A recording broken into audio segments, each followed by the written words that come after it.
लकडाउनै हामीले पहिला पनि भनेको थियौँ, लकडाउनै अन्तिम उपाय चाहिँ होइन। त्यो त धेरै भने त मैले धेरै कुरामा सरकार त चुकिसकेको छ। आम आफ्नो जनतामाथिको स्वास्थ्यमाथि एकदम धेरै खेलबाड भइरहेको छ। त्यो पहिला गरेको त्रुटि हो, अहिले गरेका गल्तीहरू हुन्, हेलचक्राइ हो। यो भाइरस जहाँ छ त्यही चाहिँ समाप्त पारौँ। कि त्यसले मान्छेलाई सक्छ कि मान्छेले त्यसलाई सक्छ। यो चाहिँ हाम्रो के अरे असाढको 15 सम्म चाहिँ असाढको दोस्रो हप्तासम्म चाहिँ यसको पिक हुन सक्ने सम्भावना छ। टेस्टिङ, ट्रेसिङ, हैन, ट्रिटमेन्ट र आइसोलेसन यो कुरालाई चाहिँ एकदम विशेष ध्यान दिएको भएदेखि अहिलेको यो लकडाउनै गरिहाल्नुपर्ने अवस्था पनि नआउन सक्थ्यो। प्रधानमन्त्री जस्तो जिम्मेवार पदमा बसेको व्यक्तिले बेसार खाएर हुन्छ, अम्बाको पात खाएर हुन्छ, अथवा यसो गर उसो गर भनेर त्यो हाछ्यौ गरेर जान्छ। यो यस्तो यस्तो भन्नु चाहिँ नि एकदमै यो चाहिँ नि गैर जिम्मेवारीपूर्ण अभिव्यक्तिहरू हो। आयुर्वेदिकलाई हामीले पुरातन भनेर हेरेको दृष्टिले हेरिया छैन। एउटा एन्टिबायोटिकमा त्यहाँ सयौँवटा चाहिँ नि रिसर्च भइरहेका छन्। आयुर्वेदिक र होमियोप्याथिकमा त्यस्तो खालका रिसर्च भएका छैनन्। रेमडेसिभिर अथवा चाहिँ नि यो उसले चाहिँ काम त्यति गरी प्लाज्मा थेरापीले त्यति धेरै काम गरिरहेको छैन। यसमा चाहिँ के चाहिएको छ? अक्सिजनै चाहिएको छ। अक्सिजन नभएर पनि मृत्यु हुने अवस्थाहरू आइरह्यो। आइसियु बेड नपाएर पनि मृत्यु हुने अवस्था आयो। कोही व्यक्तिलाई आइसोलेसन चाहियो, म गर्छु, आइसोलेसनमा गएर बस्छु, म आफ्नो समुदायलाई, म आफ्नो घर परिवारलाई सङ्क्रमणबाट बचाउन चाहन्छु भन्दाखेरि आइसोलेसन बेड छ अहिले? कोही आइसोलेसन सेन्टरहरूमा हामीले सजिलैसँग राख्न सक्ने उपलब्धता छ। जुन एन्टिबायोटिक केही पनि नभएको अवस्थामा पोहोरसाल खाइदिए नि मान्छेले, त्यो एन्टिबायोटिक त यो वर्ष साँच्चै चाहिँदाखेरि काम लागेन। शिक्षा मन्त्रालय, स्वास्थ्य मन्त्रालय, गृह प्रशासन, यो स्थानीय विकास मन्त्रालय, यिनीहरूको बिचमा चाहिँ यहाँ कोअर्डिनेसनको कमी देखियो। हामीले त्यसको सतर्कता अपनाएका थियौँ। हामीले छातीमा हात हालेर भनौँ त कतिजनाले कतिसम्म कुन लेभलमा हामीले गरेका छौँ। कुनै पनि भ्याक्सिनले तपाईँको 60 देखि 90% मात्रै त्यसले चाहिँ नि प्रोटेक्सन कभर गर्छ। जनस्वास्थ्य मन्त्रालयले एउटा कुरा भनिरहेको छ, गृहले एउटा कुरा गर्छ, अनि त्यसपछि स्थानीय निकायमा त्यसको त्यो कम्युनिकेसन छैन। आयुर्वेदिक र होमियोप्याथिक अथवा तपाईँ प्राकृतिक चिकित्सा हैन, यो भनेको चाहिँ यो एउटा यो आफैमा एउटा साइन्स हो। आइसोलेसन उपचार त पाएनन्, अन्तिम संस्कारसम्म पनि गर्न नपाएको अवस्थाको चाहिँ नि मैले न्युजहरू पढिराखेको थिएँ। यसलाई जहाँ देख्यो त्यही कन्ट्रोल गर्नुपर्छ भन्ने नीति लिएर अगाडि जानुपर्ने कुराहरूमा बेलामा यहाँ चाहिँ यति महँगो स्वास्थ्य प्रणाली भएपछि, स्वास्थ्य व्यवस्था, स्वास्थ्य सेवाहरू हुने भएपछि जनता कसरी जान्छन्? जनताप्रतिको उत्तरदायित्व त एकदमै देखिएन। अवश्य पनि भ्याक्सिनले प्रोटेक्सन गरेको छ, रोगको सङ्क्रमण दरलाई पनि केही हदसम्म कन्ट्रोल गरेको छ। त्यसले गर्दाखेरि जति धेरै क्षति गर्न सक्थ्यो त्यो भाइरसले, त्यो इन्फेक्सन भइसकेपछि त्यति चाहिँ नहुने भयो। कोभिड नियन्त्रणमा नै ओभरअल कुराहरूमा जति पनि नीति नियमहरू बनेका छन् ती कार्यान्वयन पक्षहरू पनि एकदमै धेरै फितलो देखिएको छ। भाइरसको जेनेटिक स्टडीसम्म हामी गर्न सक्छौँ, हामीले गरिरहेका पनि छौँ, तर यसको सिक्वेन्सिङको कुरा गर्नुपर्दाखेरि फेरि हामीले चाहिँ त्यसलाई बाहिर पठाउनु पर्ने अवस्था आउँछ। यङ डक्टरहरूको कुरामा पनि उहाँहरूले बिचारा एकदमै खटेर काम गर्नुभएको छ, लागेर आफै सङ्क्रमित भइकन पनि गरेको हामीले न्युज पनि प्रशस्त देखिरहेका छौँ, गरिरहेका छौँ। तर उहाँ जस्तो मान्छेलाई मोटिभेसन खोइ त? मोनिटरिङ अलि बढी हुनु पर्यो, अलि सर्भिलेन्स बढी हुनु पर्यो, मोनिटरिङ बढी हुनु पर्यो, अनुगमन बढी हुनु पर्यो। डक्टरहरूमै पनि म कोभिडको एक्सपर्ट होइन अथवा मलाई कोभिडको आइडिया छैन भनेर भन्न पाइएन। अक्सिजन नपाएर पनि मान्छे मर्न सक्छन्, खाने कुरा नपाएर पनि मान्छे मर्न सक्छन्। भाइरस आफैमा सजीव वस्तु होइन। ह्यान्ड हाइजिनहरूलाई चाहिँ हामीले ध्यान दिँदैनौँ, जहाँ पाए त्यही जाने, छुने, खाने, बस्ने त्यो काम गर्छौँ भनेदेखि योभन्दा पनि भयावह स्थिति आउन सक्ने अवस्था छ। रोगको कारणले हुने क्षति त एउटा ठाउँमा छँदैछ, भोकको कारणले अर्को अझ ठुलो महामारी निम्तिन सक्छ होइन। भोकले पनि त मान्छे मर्नु त भएन, मान्छे त कुनै पनि अवस्थामा मर्नु भएन। दर्शकवृन्द, नेपालमा कोरोना भाइरसको दोस्रो लहर उच्च गतिमा फैलिरहेको छ। छिमेकी मुलुक भारतमा उच्च गतिमा फैलिएको कोरोना सङ्क्रमण नेपालमा पनि त्यही गतिमा फैलने भय त्रास र भविष्यवाणी गरिएको थियो र लगभग उस्तै अवस्थामा देखिएको छ। पहिलो लहर चल्यो, सरकारले, जनताले सावधानी अपनाउलान् र चेतलान् भन्ने सोचेको झन्झन न त सरकार तयारीमा देखियो, न आम जनसाधारण सर्वसाधारणले कोरोनासँग लड्ने र कोरोनासँग लड्नलाई, कोरोनाबाट बच्नलाई पालना गर्नुपर्ने मापदण्ड पालना गरेको देखियो। हुन त सरकार आफैले, दलहरूले ठुला जुलुसहरू निकाले, धरहरा उद्घाटन गर्न प्रधानमन्त्रीले सयौँ मान्छेलाई त्यहाँ बोलाउनु भयो। त्यसपछि फैलिएको नेपालमा कोरोना भाइरसको दोस्रो लहर अहिले तीव्र गतिले र उच्च दरमा फैलिएको छ। आखिर कहाँ चुक्यौँ हामी, के गर्यौँ, कहाँ गल्ती भयो, के गर्नुपर्ने थियो, के भयो र अब यसको लहर कहिलेसम्म चल्छ, यसले अझ कति असर पुर्याउन सक्छ र यसलाई नियन्त्रण गर्न र योबाट जोगिन के कुरा अपनाउन र सावधानी अपनाउन जरुरी छ, यही विषयमा केन्द्रित भएर आज हामी भाइरसका विषयमा अध्ययन गर्नुभएकी माइक्रोबायोलोजिस्ट लता घिमिरेसँग कुराकानी गर्दैछौँ। सबभन्दा पहिले म एभरेस्ट नेपालमा माइक्रोबायोलोजिस्ट एवं अनुसन्धानदाता अध्येता लता घिमिरेलाई स्वागत गर्छु। लताजी, तपाईँलाई एभरेस्ट नेपालमा हार्दिक स्वागत छ। धन्यवाद। गत साल पनि हामी यही आसपासमा तपाईँसँग कुराकानी गऱ्यौँ। कोरोनाको पहिलो लहर, कोरोना लहरले, कोरोना आतङ्कले आक्रान्त जनताका बारेमा कुरा गऱ्यौँ र संयोगले त्यो कस्तो दिन परेको थियो भने जुन दिन नेपालमा कोरोना भाइरसबाट पहिलो मृतक महिलाको बारेमा पनि हामीले कुराकानी गर्दै गर्दा त्यो बारेमा छलफल गरेको थियौँ। तर अहिले त्यो मृत्यु हुनेको सङ्ख्या कहाँ पुग्यो एकै दिनमा करिब 58, 60, 50 भन्दा माथि मृत्युको दर पुगिसकेको छ। त्यो घडीमा हामी कुरा गर्दैछौँ। गत सालको पहिलो लहर र अहिले दोस्रो लहरको बिचमा निकै भिन्नता देखिएको छ। मृत्युको दर होस् अथवा सङ्क्रमणको दर। यो विषयलाई तपाईँले कसरी अध्ययन अनुसन्धान गर्नुभएको छ? तपाईँ भाइरसकै विषयमा अध्ययन गर्ने एउटा अध्येताको हिसाबले त्यो र यो विषयलाई कसरी अध्ययन गर्नुभएको छ? म यहाँबाट सोधेँ। यस्तो छ, अब कस्तो भने हामीले जुन गत वर्षमा यो पेन्डेमिकले जब यो महामारीले हिट गर्यो, त्यो गर्दाखेरि हामी एकदमै अन्योलको अवस्थामा थियौँ। किनभने त्यो सबैको लागि नयाँ कुरा थियो, नयाँ थियो र यसलाई चाहिँ हामीले एकदम आकस्मिक रूपमा हामीले त्यसलाई ह्यान्डल गर्नुपर्ने अवस्था थियो। यद्यपि हामीसँग चाहिँ अझ त्यो फर्स्ट आउटब्रेकभन्दा पछाडिको हामीसँग 3-4 महिनाको समय त थियो। त्यसपछिको अवस्थामा आउँदाखेरि त्यतिखेर हामीहरू चाहिँ त्यसमा यो भाइरसको बारेमा असाध्यै धेरै डराएका पनि थियौँ र सचेत पनि भएका थियौँ। त्यतिखेरको लकडाउन इफेक्टिभ पनि भयो। त्यसले गर्दाखेरि एउटा हदसम्म चाहिँ यो भाइरसको चेन ब्रेक गर्नलाई मद्दत गरेको थियो। त्यसले गर्दाखेरि पनि त्यो चाहिँ यो भाइरस त्यतिखेरको अवस्थामा आएर यति धेरै स्प्रेड हुन पाएन, हैन। अब अहिलेको सन्दर्भमा चाहिँ परिस्थिति के छ भने जटिल छ। त्यो बेला पनि हामीले कुरा गरेका थियौँ, यसले चाहिँ कस्तो भने म्युटेन्ट रूप परिवर्तन गर्न सक्छ, म्युटेन्ट रूपमा आउन सक्छ। भाइरस हामीले छलफल गरेका थियौँ, हैन। किनभने भाइरस भनेको जुनसुकै पनि भाइरसहरूमा चाहिँ त्यो एउटा क्यापेसिटी हुन्छ जसले चाहिँ उसले आफूलाई रूप परिवर्तन गर्न सक्छ। त्यसैले कहिले रिसर्चरहरू भाइरसमाथि हावी हुन्छन् र उसले त्यसको अगेन्स्टमा भ्याक्सिन निकाल्न सक्छन्। अनि फेरि भाइरसले अथवा जीवाणु ब्याक्टेरियाहरूले भनौँ न, उनीहरूले आफ्नो रूप परिवर्तन गरिदिन्छन्, म्युटेन्ट फर्ममा आउँछन्। त्यसले गर्दाखेरि फेरि त्यो पहिलाका एन्टिबायोटिक अथवा पहिलाका ड्रग्स, एन्टिभाइरल ड्रग्स अथवा भ्याक्सिन्सहरूले चाहिँ त्यसले काम गर्न सकिरहेको हुँदैन।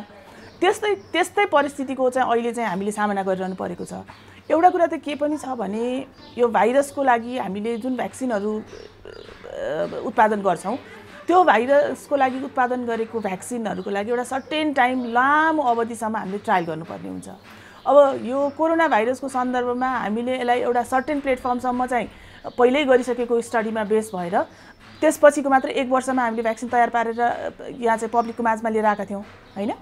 त्यति गर्दा फेरि अर्को म्युटेन्ट फर्म आइसकेपछि अब त्यसले गर्दाखेरि त्यसले कुन लेभलसम्म चाहिँ यसलाई रोक्ने काम गर्न सक्छ भन्ने कुरो चाहिँ नि त्यो चाहिँ नि एउटा प्रश्न रह्यो। त्यसले गर्दाखेरि पनि अहिलेको अवस्था चाहिँ जटिल हुँदै गयो। अब खोपमा आउनुभन्दा अगाडि म कहाँनिर आउन चाहेँ भने जस्तो तपाईँले गत साल पहिलो थियो, नयाँ थियो, हामी धेरै अत्तालियो भन्नुभयो।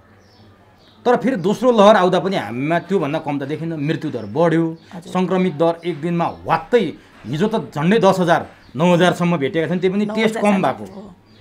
तर गत साल जुन किसिमको चुनौती हामीले बेहोऱ्यौँ, तपाईँले भने जस्तो लकडाउनले चेन ब्रेक गर्न त सफल भयौँ। त्यो चुनौतीबाट हामीले पाठ किन सिकेनौँ कि यसपालि हामी धेरै क्षति बेहोर्दैछौँ? न त सरकारले पाठ सिक्यो, न हामी सर्वसाधारणले पाठ सिक्यो, कहाँ चुक्यौँ? यसमा कस्तो भने हाम्रो मेन्टालिटीको पनि कुरा आयो कि हामी एउटा त सरकारले पनि हेलचक्राइ एकदमै धेरै हेलचक्राइ गरेको छ। किन भन्नुहुन्छ भनेदेखि जब हाम्रो सीमानाका ओपन बोर्डर छ, हैन, इन्डियामा यस्तो ऱ्यापिडली यो इन्फेक्सन फैलिरहेको देखिसकेपछि हामीले त्यसलाई कन्ट्रोल गर्ने विविध उपायहरू हामीले अपनाउनु पर्थ्यो। लकडाउनै हामीले पहिला पनि भनेका थियौँ, लकडाउनै अन्तिम उपाय चाहिँ होइन, त्योभन्दा अगाडिका उपायहरू हामीले अवलम्बन गर्न सक्नु पर्थ्यो। त्यो सरकारको पक्षबाट भएका एकदम के अरे ठुलो त्रुटि चाहिँ म मान्दछु। त्यतिखेर किन एकपल्टको अघिल्लो पल्टमा हामीले के गर्नुपर्छ भन्ने कुरा चाहिँ एउटा मोटामोटी हामीलाई चाहिँ त्यसमा चाहिँ भइसकेको थियो। भनेपछि अहिलेको अवस्थामा चाहिँ के देखियो भनेदेखि पोहोर सालमा जति हामीले प्रिपेयरनेसका क्याम्पेनहरू गरेका थियौँ त्यति पनि गरिएन, हैन। त्यो बेलामा सीमानाकामा भलै त्यो गाईको गोठ बराबरको क्वारेन्टाइन होस्, क्वारेन्टाइन त थियो, आइसोलेसन सेन्टर त थियो, ऱ्यापिड टेस्ट त गरेका थिए। अहिले त्यसलाई एकदमै यो चाहिँ अव्यवस्थित भयो। भएका क्वारेन्टाइन र आइसोलेसनहरूलाई पनि हटाइयो। ऱ्यापिड टेस्टको नाममा एन्टिजेन टेस्ट अथवा चाहिँ एन्टिबडी टेस्ट गर्ने भनेर भनेको पनि आधार के त भन्दाखेरि ज्वरो आएको अथवा लक्षण देखिएको बिरामीमा मात्रै गरियो। जुन चाहिँ नि सीमानाकाबाट भित्रिएका व्यक्तिहरू छन् हैन, उनीहरूलाई चाहिँ क्वारेन्टाइनमा राखेर 14 दिनको क्वारेन्टाइनमा राखेर उसमा कुनै सिम्पटम्स नदेखेपछि अनि त्यसपछि घर पठाइदिएको भएदेखि त्यो अवस्थामा गाउँमा यसको सम्प्रेषण कम हुन्थ्यो। त्यो कुरा भएन। आज सिम्पटम्स देखिया छैन तर भोलि ऊ घरमा पुग्न पाएको छैन, उसको सिम्पटम्स देखिया छ भने अगाडिको पछाडिको 3 दिनलाई हामीले काउन्ट गर्नुपर्ने हुन्छ। त्यो 3 दिनले चाहिँ उसले यो संक्रमणलाई सारिरहेको हुन सक्ने अवस्था छ। त्यसले गर्दाखेरि पनि यो चाहिँ नि समुदाय स्तरमा मजाले फैलियो के। त्यो फैलिसकेको अवस्थामा के भयो भने अब सब सरकारले एकैचोटि यसलाई कन्ट्रोल गर्न सकिने अवस्था भएन। अब समुदाय स्तरमा यो हत्तै जसरी फैलियो नि, यो समुदाय स्तरमा यसरी फैलिनुको पछाडि जिम्मेवार को सरकार अथवा सर्वसाधारण नागरिक? दुवैजना छन्, दुईटै पक्षलाई। सरकार कहाँ चुक्यो? सरकारलाई त मैले अघि पनि भने हैन, जुन चाहिँ नि हामीले लकडाउन गर्नुभन्दा अगाडिका उपायहरू जे थिए, यी नाकाहरू कन्ट्रोल गर्ने, अन्तर्राष्ट्रिय उडानहरू त्यसरी आइरहेका छन्। अहिले पनि अन्तर्राष्ट्रिय उडान जारी छ। अब युके भेरिएन्ट भनिरहेको छौँ हामी, युकेबाट आएको कुराहरू छ। त्यो सँगसँगै अरू चाहिँ के छ भनेदेखि यो के अरे उसमा चाहिँ रिपोर्ट गरिएको अनुसारले 8 वटा यस्ता भाइरसका स्ट्रेनहरू हुन सक्छन् भन्ने छ। युके भेरिएन्ट भयो, त्यसपछि इन्डियाको डबल म्युटेन्ट भन्ने छ। डबल म्युटेन्ट भयो छ, साउथ अफ्रिकाको भेरिएन्टहरू छ, अरू भेरिएन्टहरू छ। त्यसले गर्दाखेरि 8 वटा रिपोर्ट भइसकेका भेरिएन्ट छन् भनेपछि अब हाम्रोमा के छ भने यो चाहिँ यही भेरिएन्ट हो भनेर हामीले भनिसक्ने भन्ने अवस्था पनि छैन। किनभने हामीसँग त्यस्तो एडभान्स मोलिकुलर ल्याब पनि छैन। सिक्वेन्सिङ गर्नलाई यो हुनसक्छ भनेर भन्ने कुरा गर्नको लागि हामीले बाहिर पठाउनु पर्ने अवस्था छ। अब अहिलेको अब मैले अब यसलाई सकेसम्म धेरै टेक्निकल नबनाइकन म भन्न खोज्दैछु, जसमा भएको चाहिँ एस प्रोटिन भन्ने यो अहिलेको भाइरसको सिक्वेन्समा हेर्दा एस प्रोटिनको एब्सेन्सले गर्दाखेरि यसलाई युके भेरिएन्ट भनिएको छ। किनभने युके भेरिएन्टमा पनि एस प्रोटिन हुँदैन हैन, स्पाइक प्रोटिन हुँदैन। त्यसले गर्दाखेरि यसलाई चाहिँ हामीले युके भेरिएन्ट भनिन्छ। तर त्यो नहुन पनि सक्छ, अरू भेरिएन्टमा पनि एस प्रोटिन नभएको पनि हुनसक्छ। आशंका मात्रै हो यो। हजुर, यो चाहिँ त्यसले गर्दाखेरि हामीसँग चाहिँ त्यस्तो किसिमको एडभान्स मोलिकुलर ल्याबहरूको पनि कमी भयो।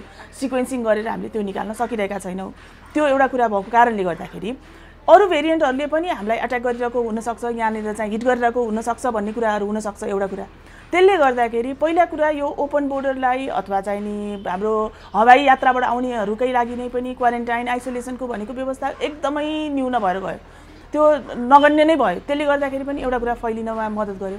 अर्को कुरो ल भनौँ यसलाई हामीले कन्ट्रोल गर्न सकेनौँ, हाम्रो सीमित ओपन बोर्डर भएको कारणले गर्दा सीमित नाका मात्रै छैनन्, त्यसमा हजारौँ अरू नाकाभित्रबाट पनि छिरिरहेछन्, यो गर्न सकिँदैन भन्ने भयो भने त्यसको लागि पनि त हामीले प्रदेश वाइज हामीले त्यसलाई चाहिँ नि स्मार्ट लकडाउन गर्न सक्थ्यौँ।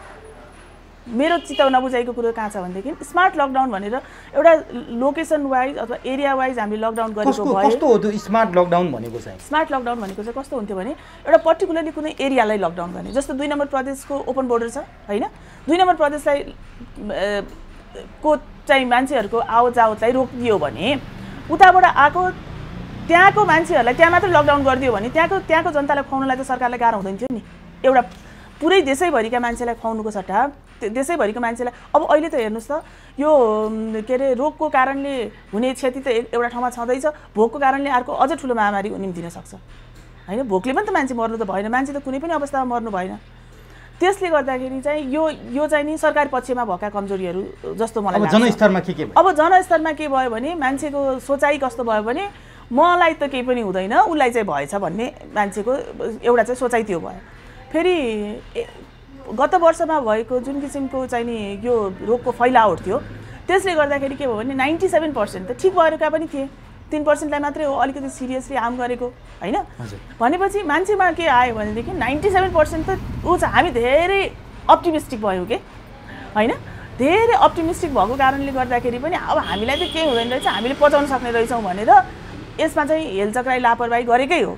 तर हामीले के बिर्सिनु हुँदैन थियो भने जसको घरमा यस्तो क्याजुअलिटी हुन्छ, फ्याटलिटी हुन्छ, जसको घरमा मृत्यु हुन्छ अथवा सिरियसली उसको धन जनको नोक्सानी हुन्छ, त्यो व्यक्तिमा परेको एउटा व्यक्ति भनेको नै त्यसको लागि त 100% हो नि एकदम। यो कुरा त हामीले बिर्सिनु हुँदैन थियो। यो चाहिँ नि मान्छे आम जनतामा चाहिँ के भएको छ भने यो कमी कमजोरी चाहिँ एकदमै देख्यो। अनि दोष अरूलाई थुपारिदिने के सरकारले यसो गरेन, उसले यसो गरेन, हस्पिटलको यो म्यानेजमेन्ट भएन भने दोष अर्कालाई थुपारिदिने। हामीले के गरिराखेका छौँ त? हामीलाई कन्टिन्युअसली मोबाइलमा कल गर्ने बित्तिकै आइरहेको छ, टिभी खोल्ने बित्तिकै यसमा मेसेजहरू आइरहेको छ। हामीले त्यसको सतर्कता अपनाएका थियौँ? हामीले छातीमा हात हालेर भनौँ त कतिजनाले कतिसम्म कुन लेभलमा हामीले गरेका थियौँ? मास बेस्ड कार्यक्रमहरू जति पनि भइरहेका थिए सभा आन्दोलन जुलुसहरू जति पनि भइ नै रहेका थिए हैन। कार्यक्रम गोष्ठी बिहा वर्तमानहरू प्रशस्त मात्रामा चलिरहेका छन् भनेपछि यो चाहिँ हाम्रो लेभलबाट भएका कमजोरीहरू। अब यो त कमजोरी सरकार पक्ष र हाम्रो लेभलबाट भएको कमजोरीको कुरा गऱ्यौँ। अब सञ्चार माध्यममा र सार्वजनिक फोरममा अथवा सरकारवाला पक्षले पनि कहिलेकाहीँ बोलेको सुनिन्छ के, जस्तो गत सालको भन्दा यो सालको भाइरस अलि कडा छ, यसको सार्ने क्षमता अलि बढी छ, यो पोहोर साल 1-2 जनालाई सार्नेले अहिले 8-10 जनालाई सारिदिन्छ, त्यसको स्पिड पनि एकदमै बढी छ भनेर व्याख्या गरे जस्तो सुनिन्छ। के साँच्चीकै गत सालको भन्दा यो म्युटेन्ट भाइरस अथवा डबल म्युटेन्ट इन्डियाको अथवा युके भेरिएन्ट यसको क्षमता बढी हो कि के हो, यो कस्तो हो? यो निश्चय पनि यो चाहिँ के भएको छ भने यसमा चाहिँ नि यो भाइरस म्युटेन्ट भएर आएपछि कि त यसले आफ्नो क्षमतालाई ह्रास गर्दै गएको हुन्छ कि यसले आफ्नो क्षमतालाई वृद्धि गर्दै गएको हुन्छ। यो अवस्थामा चाहिँ के देखिएको छ भने यसले संक्रमण दर यसको चाहिँ अति बढी भइराखेको छ। योभन्दा 6-7 गुणा चाहिँ यसको संक्रमण दर बढी छ। त्यसले गर्दाखेरि मोर्टालिटी रेट अथवा मृत्यु दर भनौँ न, गत वर्ष 1% थियो, अहिले पनि 1% भयो भने पनि गत वर्ष 100 जनालाई संक्रमण हुँदा 1 जना मान्छे मर्थे भने आजको दिनमा 100 जनाको ठाउँमा 600 जनालाई संक्रमण भएको छ। 600 जनालाई संक्रमण हुँदाखेरि 1 जना मर्यो भने पनि त 1% मर्यो भने पनि 6 जना मर्यो नि त हैन। त्यसले गर्दाखेरि पनि मृत्यु दर एउटै भए तापनि संक्रमणको दर उच्च भएको कारणले गर्दाखेरि यो चाहिँ नि मान्छेको मृत्युको सङ्ख्या पनि नम्बर बढ्दै गइरहेको छ। के कारण चाहिँ भाइरस यति शक्तिशाली भयो यो गत सालको भन्दा? त्यो कारण चाहिँ के छ? यसको जेनेटिक अथवा यो के हो ठ्याक्क तपाईँहरूको भाषामा भन्नु होइन। यसमा चाहिँ कस्तो हुन्छ भने यो जेनेटिक कारणहरूले गर्दाखेरि पनि कुनै त्यसमा सिक्वेन्स हुन्छ कि हैन। यसमा ATCC भनेर एडेनिन गायनिन यो टेक्निकल कुराहरू भयो हैन। यो सिक्वेन्सहरूमा चाहिँ कुनै सिक्वेन्स रिपिट हुने अथवा कुनै हराउने त्यस्तो भएको कारणले गर्दाखेरि चाहिँ त्यसले चाहिँ के गर्छ भने त्यसको पावर कि त त्यसमा एकदम बढी क्षमता डेभलप भएर आउँछ कि चाहिँ नि यसमा चाहिँ यसको क्षमता चाहिँ ह्रास भएर जान्छ। दुर्भाग्यवश बढी भएर आयो। अहिलेको अवस्थामा चाहिँ यसको क्षमतामा बढी भन्दाखेरि पनि के भएको छ भने यसको संक्रमणशीलतामा बढी आएको देखिएको छ। अब अर्को समस्या हामीलाई यहाँ कहाँनिर यो मृत्युदर बढ्दै गइरहेको अवस्था कस्तो देखिरहेछ भने जहाँ चाहिँ नि अब हामीसँग लिमिटेड हेल्थ केयर फेसिलिटिजहरू छ हैन त। हाम्रो यो गत वर्षको तुलनामा हामीले यसलाई चाहिँ अझ अपग्रेड गरेर कुनै एकदम रिमार्केबल रूपमा अपग्रेड गर्न सकेनौँ हैन। त्यो कारणले गर्दाखेरि भेन्टिलेटर आइसियुकोमा पनि म्यान पावरको पनि कमी छ हैन। सबै सीमित भएको कारणहरूले गर्दाखेरि अब त्यसमाथि अर्को कुरा के भयो भने अहिलेको यो भेरिएन्टमा के चाहिँ देखिएको छ भनेदेखि जस्तो लास्ट इयरमा आउँदाखेरि यो एन्टिभाइरल ड्रग रेमडेसिभिरले काम गरिरहेको थियो, प्लाज्मा थेरापीले पनि काम गरेको थियो। अहिलेको अवस्थामा आउँदाखेरि चाहिँ के देखिएको छ, अहिलेको स्टडिजले के रिपोर्ट गरेको छ भनेदेखि रेमडेसिभिर अथवा चाहिँ नि यो उसले चाहिँ काम त्यति गरी प्लाज्मा थेरापीले त्यति धेरै काम गरिरहेको छैन। यसमा चाहिँ के चाहिएको छ, अक्सिजनै चाहिएको छ।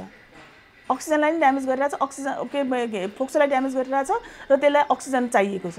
अब हामीसँग विडम्बनाको कुरो के भयो भने एउटा कुरा त इन्डियामा पनि सँगसँगै नै भयो यस्तै गरिकन हामीलाई जसबाट चाहिँ नि एक किसिमले सपोर्ट हुन्थ्यो ऊ आफै पनि अरूको चाहिँ सहायता खोज्ने क्रममा छ।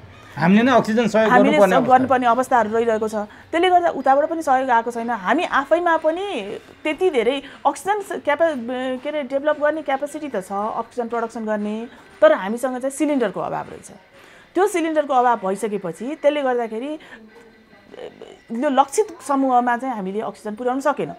त्यसले गर्दाखेरि जस्तो चाहिँ नि 5%लाई मात्रै अक्सिजन चाहिन्थ्यो सपोज हैन।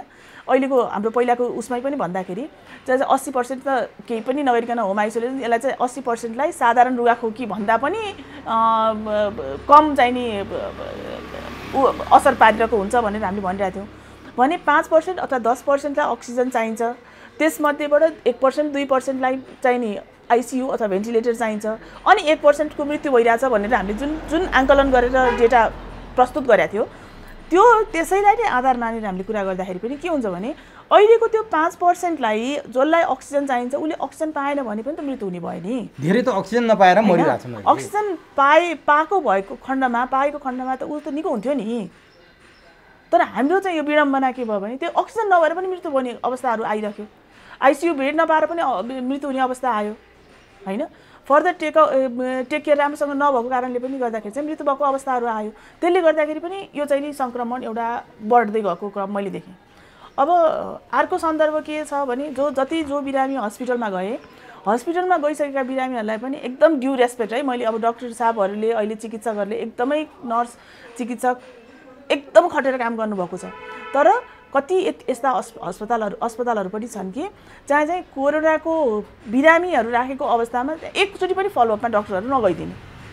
आइसोलेसन सेन्टर भनेको छ, आइसोलेसनमा राखेको छ, तर बिरामीको फलोअप भएको छैन, बिरामीको ट्रिटमेन्टमा राम्रो ध्यान गएको छैन भने त्यसैले नै बिरामी बिगार्ने भयो नि त। उसले त बिगार्यो, ऊ सँगसँगैको उसको पुरुवा उसका आफ्ना आफन्तहरूले पनि समुदायमा सङ्क्रमण फैलाइरहने कुरा भयो। यो त हामीले जहाँ भेट्छौँ त्यसलाई त्यहीँनिर चाहिँ नि स्टप गराउन सक्नु पर्यो नि, होइन त। नेपालमा आइसोलेसन सेन्टरहरू भनेर अहिले राम्रो व्यवस्थित तरिकाले आइसोलेसन सेन्टरै भएन। घर भाडामा बसेका व्यक्तिहरू छन्, आइसोलेसन भनेर होम आइसोलेसनमा बसेकोले कति मेन्टेन गर्न सक्छ, होइन? कतिजनाको चाहिँ इन्डिभिजुअल बाथरुम हुन्छ, कतिजनाको इन्डिभिजुअल कोठा हुन्छ। एउटै कोठामा 4 जना 5 जना मान्छे सुत्या छन् भने उसलाई उसको परिवारको कसैलाई भयो भने उसले कसरी आइसोलेसन मेन्टेन गर्छ? त्यो राज्यको दायित्व हो नि। उसलाई सङ्क्रमण हुने बित्तिकै उसलाई लगेर चाहिँ नि आइसोलेसन सेन्टरमा राखिदिनु पर्यो, जसले गर्दा उसका अरू परिवारलाई यस सङ्क्रमण हुँदैन थियो र राज्यलाई पनि बोझ पर्दैन थियो।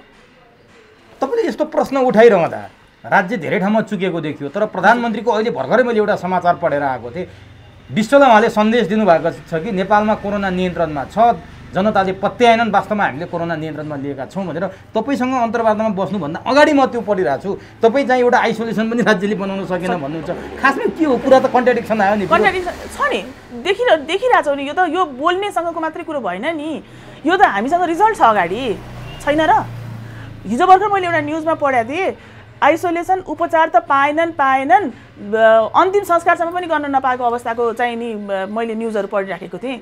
एउटा घरमा आइसोलेसनमा बसेको व्यक्तिको मृत्यु भयो, त्यो मृत्यु भएको शुक्रबार हिजो राति मृत्यु भएछ, वडाले सिफारिस गरेपछि मात्रै, अनि त्यसपछि आएर चाहिँ नि उसको अन्त्येष्टि गर्न पाइने रहेछ भनेपछि आज शनिबार वडा बन्द छ, कसले सिफारिस गरिदिन्छ, होइन? भन्नुहोस् त। अनि प्रधानमन्त्री किन त्यसो बोल्नुहुन्छ? यो त हामीले रिजल्टले देखाइरहेको छ नि। उहाँले किन बोल्नुभयो उहाँलाई नै थाहा होला त्यो कुराहरू, होइन? तर यो त रिजल्टले देखाइरहेको कुराहरू छन् नि, होइन र? कोही व्यक्तिलाई आइसोलेसन चाहियो, म गर्छु, आइसोलेसनमा गएर बस्छु, म आफ्नो समुदायलाई, म आफ्नो घर परिवारलाई सङ्क्रमणबाट बचाउन चाहन्छु भन्दाखेरि आइसोलेसन बेड छ अहिले। कोही आइसोलेसन सेन्टरहरूमा हामीले सजिलैसँग राख्न सक्ने उपलब्धता छ, जहाँ पनि सिफारिस गराउनु परेको छ, भनसुन गराउनु परेको छ, जटिल बनाइएको छ त नियम, झन् भनसुन गराउनु पर्ने अवस्था भइरहेको छ। हो कि होइन भन्नुहोस् त, होइन? यसले गर्दाखेरि त झन् बढी समुदायमा सङ्क्रमण फैलिरहेछ नि। अब अर्को कुरा हेर्नुहोस्, टेस्टको चाहिँ नि तपाईँको चार्ज हेर्नुहोस्, होइन? हस्पिटलको चार्ज हेर्नुहोस्। एक रात एक दिनको हस्पिटलमा 50,000 देखि 1 लाखसम्म ल्याएका छन्। यो त हामीले यो सोसियल मिडियाहरूमा पनि प्रत्यक्ष प्रष्ट रूपमा देखिसकेका छौँ, होइन? एउटा जेनरल बेडमा बस्ने व्यक्तिको लागि 7,000 रुपियाँ पर डे चाहिन्छ। त्यो आइसोलेसनमा डक्टरले आएर हेर्दैन, त्यहाँ उसलाई अरू कुरा दिँदैनन्, औषधि उसले आफै खर्च गर्नुपर्छ, खानपिन आफैले गर्नुपर्छ, बस्ने व्यवस्था आफैले गर्नुपर्छ, हो एकदमै, होइन? भनिसकेपछि एक रातको उसले चाहिँ नि 7,000 तिर्नुपर्ने छ। उसलाई बेसिकली उसले बस्न त्यो आइसोलेसनमा बस्ने भने 14 दिन बस्नुपर्ने हुन्छ, हो कि होइन? भनेपछि कति महँगो भयो। त्यसले गर्दाखेरि व्यक्तिहरू एउटा कुरा त जाने भएन, सकेसम्म होम आइसोलेसनमा बस्छु भन्छ। भनेपछि हाम्रो सरकार कहाँ छ, राज्य कहाँ छ, अभिभावक कहाँ छ? यो त एकदम यो सबै कुराहरूको त एब्सेन्स देखिया छ नि त, यहाँ छैन नि, यो त शून्य देखिरहेछ। भनेपछि जनता, भनेपछि त्यसैले त व्यवस्थापनमा त एकदमै यो चुकेको छ। भने जनता अब कसरी बाँच्ने त? जस्तो गरिब जनता, तपाईँले भन्नुभयो नि एक रातको 7,000 त सामान्य भयो, 50,000 देखि 1 लाखसम्म पनि छ। अब 7,000 को कुरा गर्ने हो भने जनताले भात खाने पैसा छैन, महिनाभरिको आम्दानी 7,000 छैन। अब स्वास्थ्य बचाउने कि पेट भर्ने कि परिवार पाल्ने? त्यो यो समस्या यहीँ देखिएको छ नि, टटकारो रूपमा देखिएको समस्या यो देखिएको छ। यो असाध्यै महँगो भयो। कोभिड भनेको महामारी देशैको लागि, राष्ट्रको लागि, अझ संसारकै विश्वकै लागि एउटा चुनौती भएको अवस्थामा यसलाई जहाँ देख्यो त्यहीँ कन्ट्रोल गर्नुपर्छ भन्ने नीति लिएर अगाडि जानुपर्ने कुराहरूमा बेलामा यहाँ चाहिँ यति महँगो स्वास्थ्य प्रणाली भएपछि, स्वास्थ्य व्यवस्था, स्वास्थ्य सेवाहरू हुने भएपछि जनता कसरी जान्छन्? जाँदैनन् नि, होइन? त्यसैले गर्दा आइसोलेसन, होमै आइसोलेसनमा चाहिँ बसेर बरु सबैलाई सङ्क्रमण सारेर भगवान् भरोसे बाँचिरहेछ, हो? अनि अर्को कुरा भन्नुहुन्छ तपाईँ, टेस्टको कुरा गर्नुहुन्छ। टेस्टको कुरा गर्दाखेरि कसैलाई लक्षणै नदेखेको व्यक्तिले पनि सङ्क्रमण गरेको हुनसक्छ। मेरो अहिले कन्ट्याक्टमा आएका कतिजना व्यक्तिहरू देखिरहेको छु, उसले स्याहारिरहेछन् सङ्क्रमित व्यक्तिलाई, तर उसमा कुनै लक्षण देखिएको छैन। उसले 3,000 तिरेर किन टेस्ट गर्छ त? अहिले गर्दैनन् नि। उसको टेस्ट निःशुल्क हुने भए पो उसले चाहिँ गएर चाहिँ ल टेस्ट गरौँ भन्ने हुन्छ। त्यो पनि व्यवस्थापनमा अझ धेरै चुनौतीहरू छन् हैन। भनेपछि सङ्क्रमणको लक्षणहरू केही देखिएका छैनन् भने कसैले 3000 बढी भएर त पैसा तिरेर टेस्ट गर्न जाँदैन नि, तर गराउनु त पर्थ्यो। उसमा त्यो क्यारियर भएर एसिम्टोमेटिक केसेसमा उसले सङ्क्रमण सार्न सक्ने सम्भावना त धेरै छ। अस्ति भर्खर मसँग एकजनाले कुरा गर्दै हुनुहुन्थ्यो, उसको पिसिआर टेस्ट गरेको रहेछ, उसमा कुनै सङ्क्रमण देखिएको छैन। उसको पिसिआरको सिटी काउन्टमा 15 रहेछ। 15 भनेको तपाईँको एकदम उसले यो सार्न सक्ने सम्भावना भएको व्यक्ति भयो। अब उसमा सिम्टम्स केही पनि देखेको छैन, ऊ आइसोलेसनमा पनि बसेको छैन, उसले चाहिँ ऊ अलिकति सचेत भएको कारणले गर्दा कन्ट्याक्ट ट्रेसिङमा आएर उसले यो पिसिआर गरायो। गराउँदाखेरि 15 आएकोमा उसले त सङ्क्रमण त समुदायमा सारिरहेको छ। अनि सरकारले त्यहाँ ध्यान दिनु पर्दैन त्यस्ता कुरामा? यो त धेरै भयो नि त, मैले धेरै कुरामा सरकार त चुकिसकेको छ।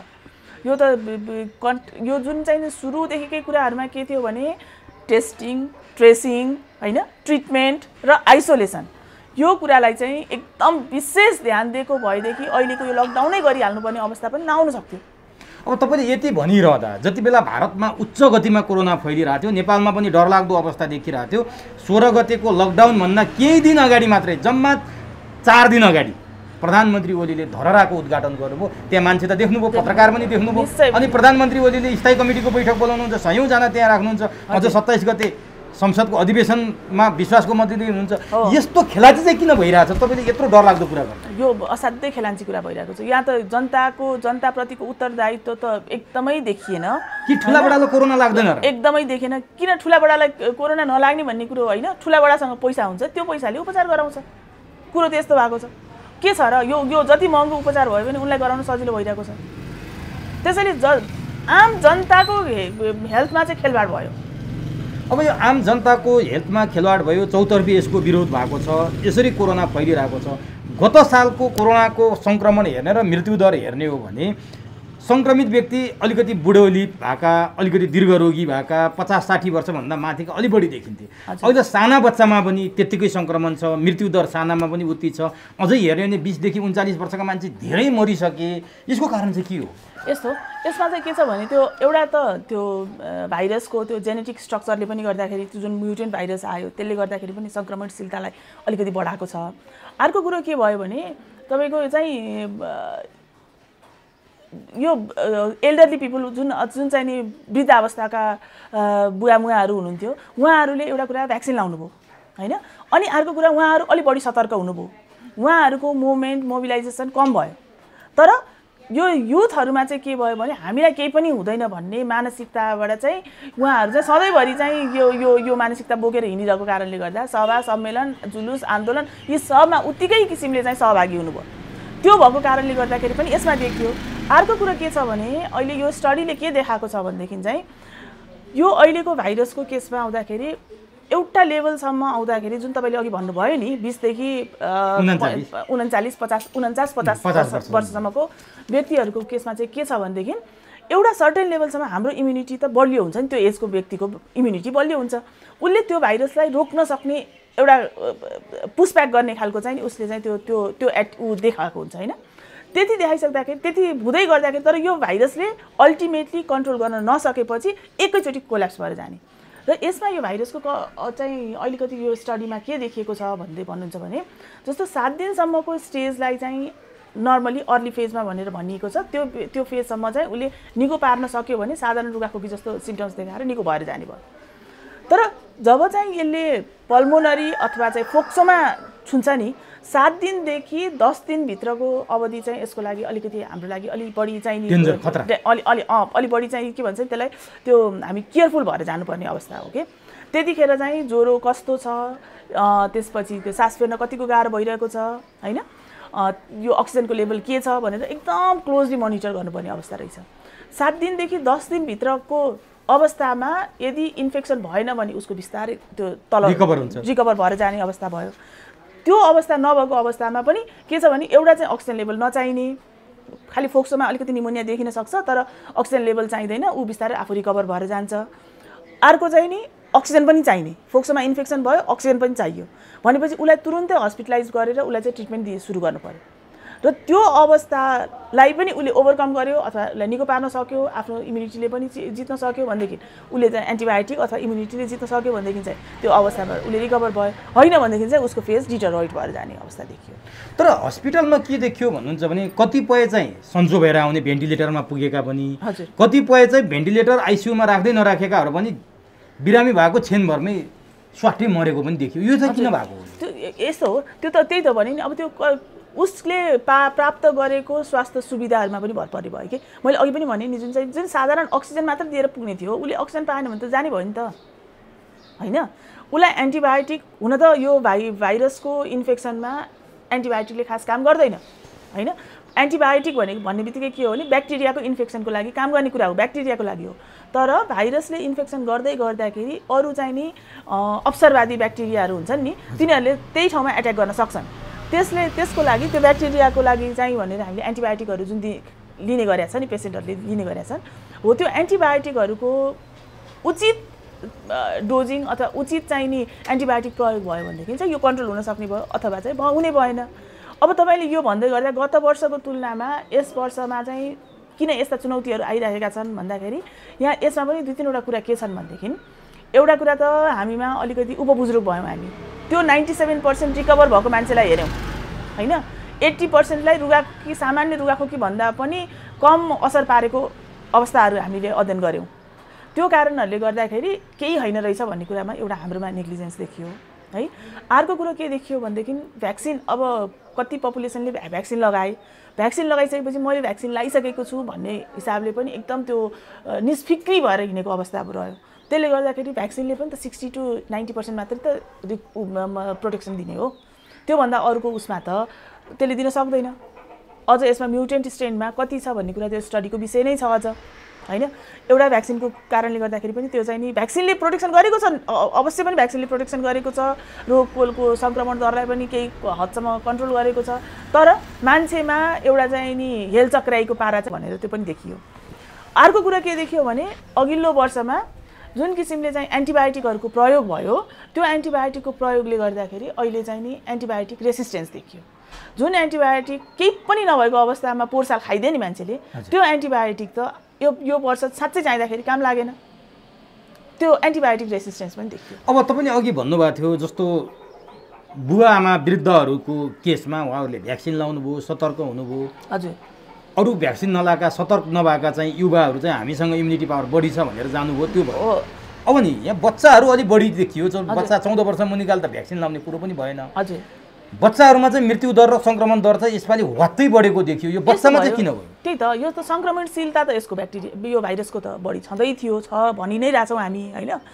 स्कुलहरू खोल्ने काम पनि भयो नि यहाँ बिचमा त, एकपल्ट चाहिँ नि यहाँ पनि अब यो कोअर्डिनेसनको कमी भयो के, शिक्षा मन्त्रालय, स्वास्थ्य मन्त्रालय, गृह प्रशासन, यो स्थानीय विकास मन्त्रालय, यिनीहरूको बिचमा चाहिँ यहाँ कोअर्डिनेसनको कमी देखियो। स्कुलहरू खुल्यो, स्कुलहरू खोलिसकेपछि बुवा आमा जसलाई चाहिँ सङ्क्रमण भएको हुनसक्थ्यो उसको बच्चालाई त हुने सम्भावना बढी भयो नि। त्यही स्कुलमा हुँदाखेरि स्कुलमा निश्चय पनि बच्चाहरूमा अलिकति चाहिँ नि हेलचक्राइ बढी हुन्छ, मास्क उनीहरूले राम्रोसँग प्रपर युज गरिरहेका हुँदैनन्, खाने बेलामा जसरी पनि खाएका हुन्छन्, होइन? हात मुख नाकतिर जसरी पनि गएको हुन्छ भनेपछि त्यो कारणहरूले गर्दाखेरि बच्चाहरूमा यो सङ्क्रमण देखिएको हुनसक्छ।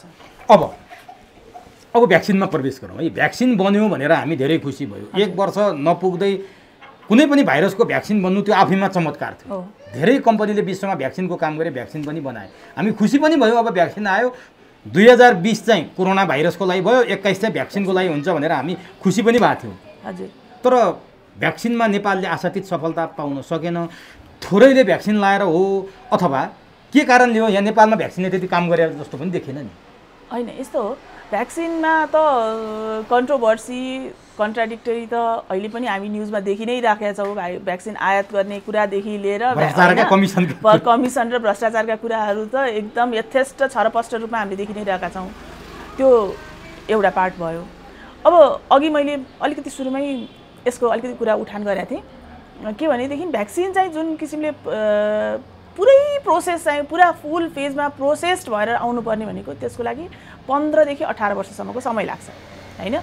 यो विभिन्न फेजमा पार हुँदै पहिला ल्याब टेस्ट हुनु पर्यो, ल्याबमा पास हुनु पर्यो, त्यसपछि इन भिट्रो भन्छौँ हामी, त्यसपछि इन भिट्रो भनेको त्यो एनिमल सेल्सहरुमा पनि हामीले त्यसमा टेस्ट गर्नुपर्ने हुन्छ त्यसपछि एनिमलमा आउँछौं त्यसपछि एउटा मासमा गर्छौं इन्डिभिजुअल ह्युमनमा गरेर इन्डिभिजुअल ह्युमनपछि मासमा जान्छौं अनि सबैतिरबाट पास भइसकेपछि मात्रै बडी चाहिँ यो कम्युनिटीमा हामी त फास्ट ट्र्याकबाट आयौं यसपालि यो चाहिँ के लेभलसम्म गयौं भनेदेखि एनिमल टेस्टिङ सम्मको एनिमल ट्रायल सम्मको प्रोसेसलाई चाहिँ हामीले ओके भइसकेको पछिको अनि त्यसपछि इन्डिभिजुअलमा जानुपर्ने फेजमा आउँदाखेरि इन्डिभिजुअलमा पनि नगइकन एकैचोटी मासमा आयौं हाम्रो यहाँ भएको छ यो फास्ट ट्र्याकमा भएको छ तर त्यसलाई पनि अहिले हामीले समयको माग अनुसारको कुरा सोचेर जाने हो भने यो भ्याक्सिनले प्रभावकारी भूमिका नै निभाएको हो भन्नुपर्छ हैन भ्याक्सिन ल्याउन सफल भयो सरकारको लागि सरकारले त्यो अरूले नपाइरहेको अवस्थामा सरकारले यो भ्याक्सिन ल्याइदिएको छ त्यसको लागि चाहिँ हामी सरकारलाई धन्यवाद पनि दिनुपर्छ यो गरेको पनि हो गरेको कामलाई हामी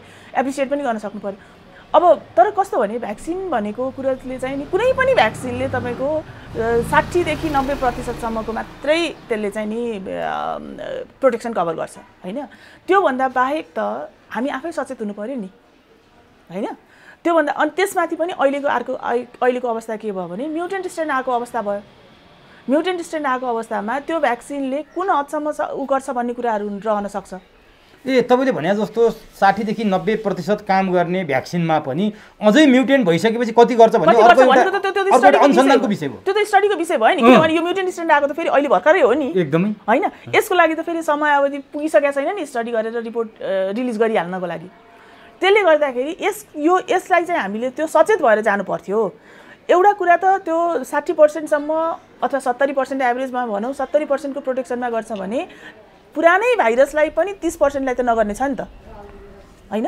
पुरानै भाइरस भए पनि 30% लाई त नगर्ने अवस्था पनि छ यहाँ त अहिले हाम्रो त डबल कुरा भयो नि त डबल म्युटेन्ट पनि आएको छ यहाँ नयाँ भेरिएन्ट पनि आएको छ त्यसले गर्दाखेरि चाहिँ भ्याक्सिनको सन्दर्भमा भ्याक्सिनले अहिले राम्रो गरेको चाहिँ उ के छ भन्देखि जुन चाहिँ भ्याक्सिन लगाएको व्यक्तिहरु छ उनीहरुमा को जुन किसिमको त्यो जटिलता स्वास्थ्य सम्बन्धी जटिलताहरु थियो त्यो चाहिँ धेरै हदसम्म कम भएको अवस्था चाहिँ देखिएको छ तर भ्याक्सिन लगाएकाहरु पनि संक्रमित भए भ्याक्सिन लगाएकाहरुलाई पनि कोरोनाले छोयो भनेर नलगाएकाहरुले भ्याक्सिन त लाएर पनि हुँदैन रहेछ यो भ्रम छ के हाम्रो समाजमा वास्तवमा भ्याक्सिन लगाएपछि कति सुरक्षित भए भ्याक्सिन नलगाउने कति असुरक्षित भए र भ्याक्सिन लगाइसकेकाहरु पनि किन संक्रमित भए त हैन अब पछाडीबाट सुरु गरे है मैले भ्याक्सिन लगाएकाहरु किन संक्रमित भए अघि भर्खर मैले आन्सर दिए 60 देखि 90% सम्मको हुने भो त्यसभन्दा बाहेकलाई संक्रमण हुन सक्छ हैन अनि त्यसपछि म्युटेन्ट स्ट्रेनमा यसको इफिकेसी कति छ भन्ने कुरा हामीले एकदमै अन्दाजको भरमा मात्र भन्ने कुराहरु भयो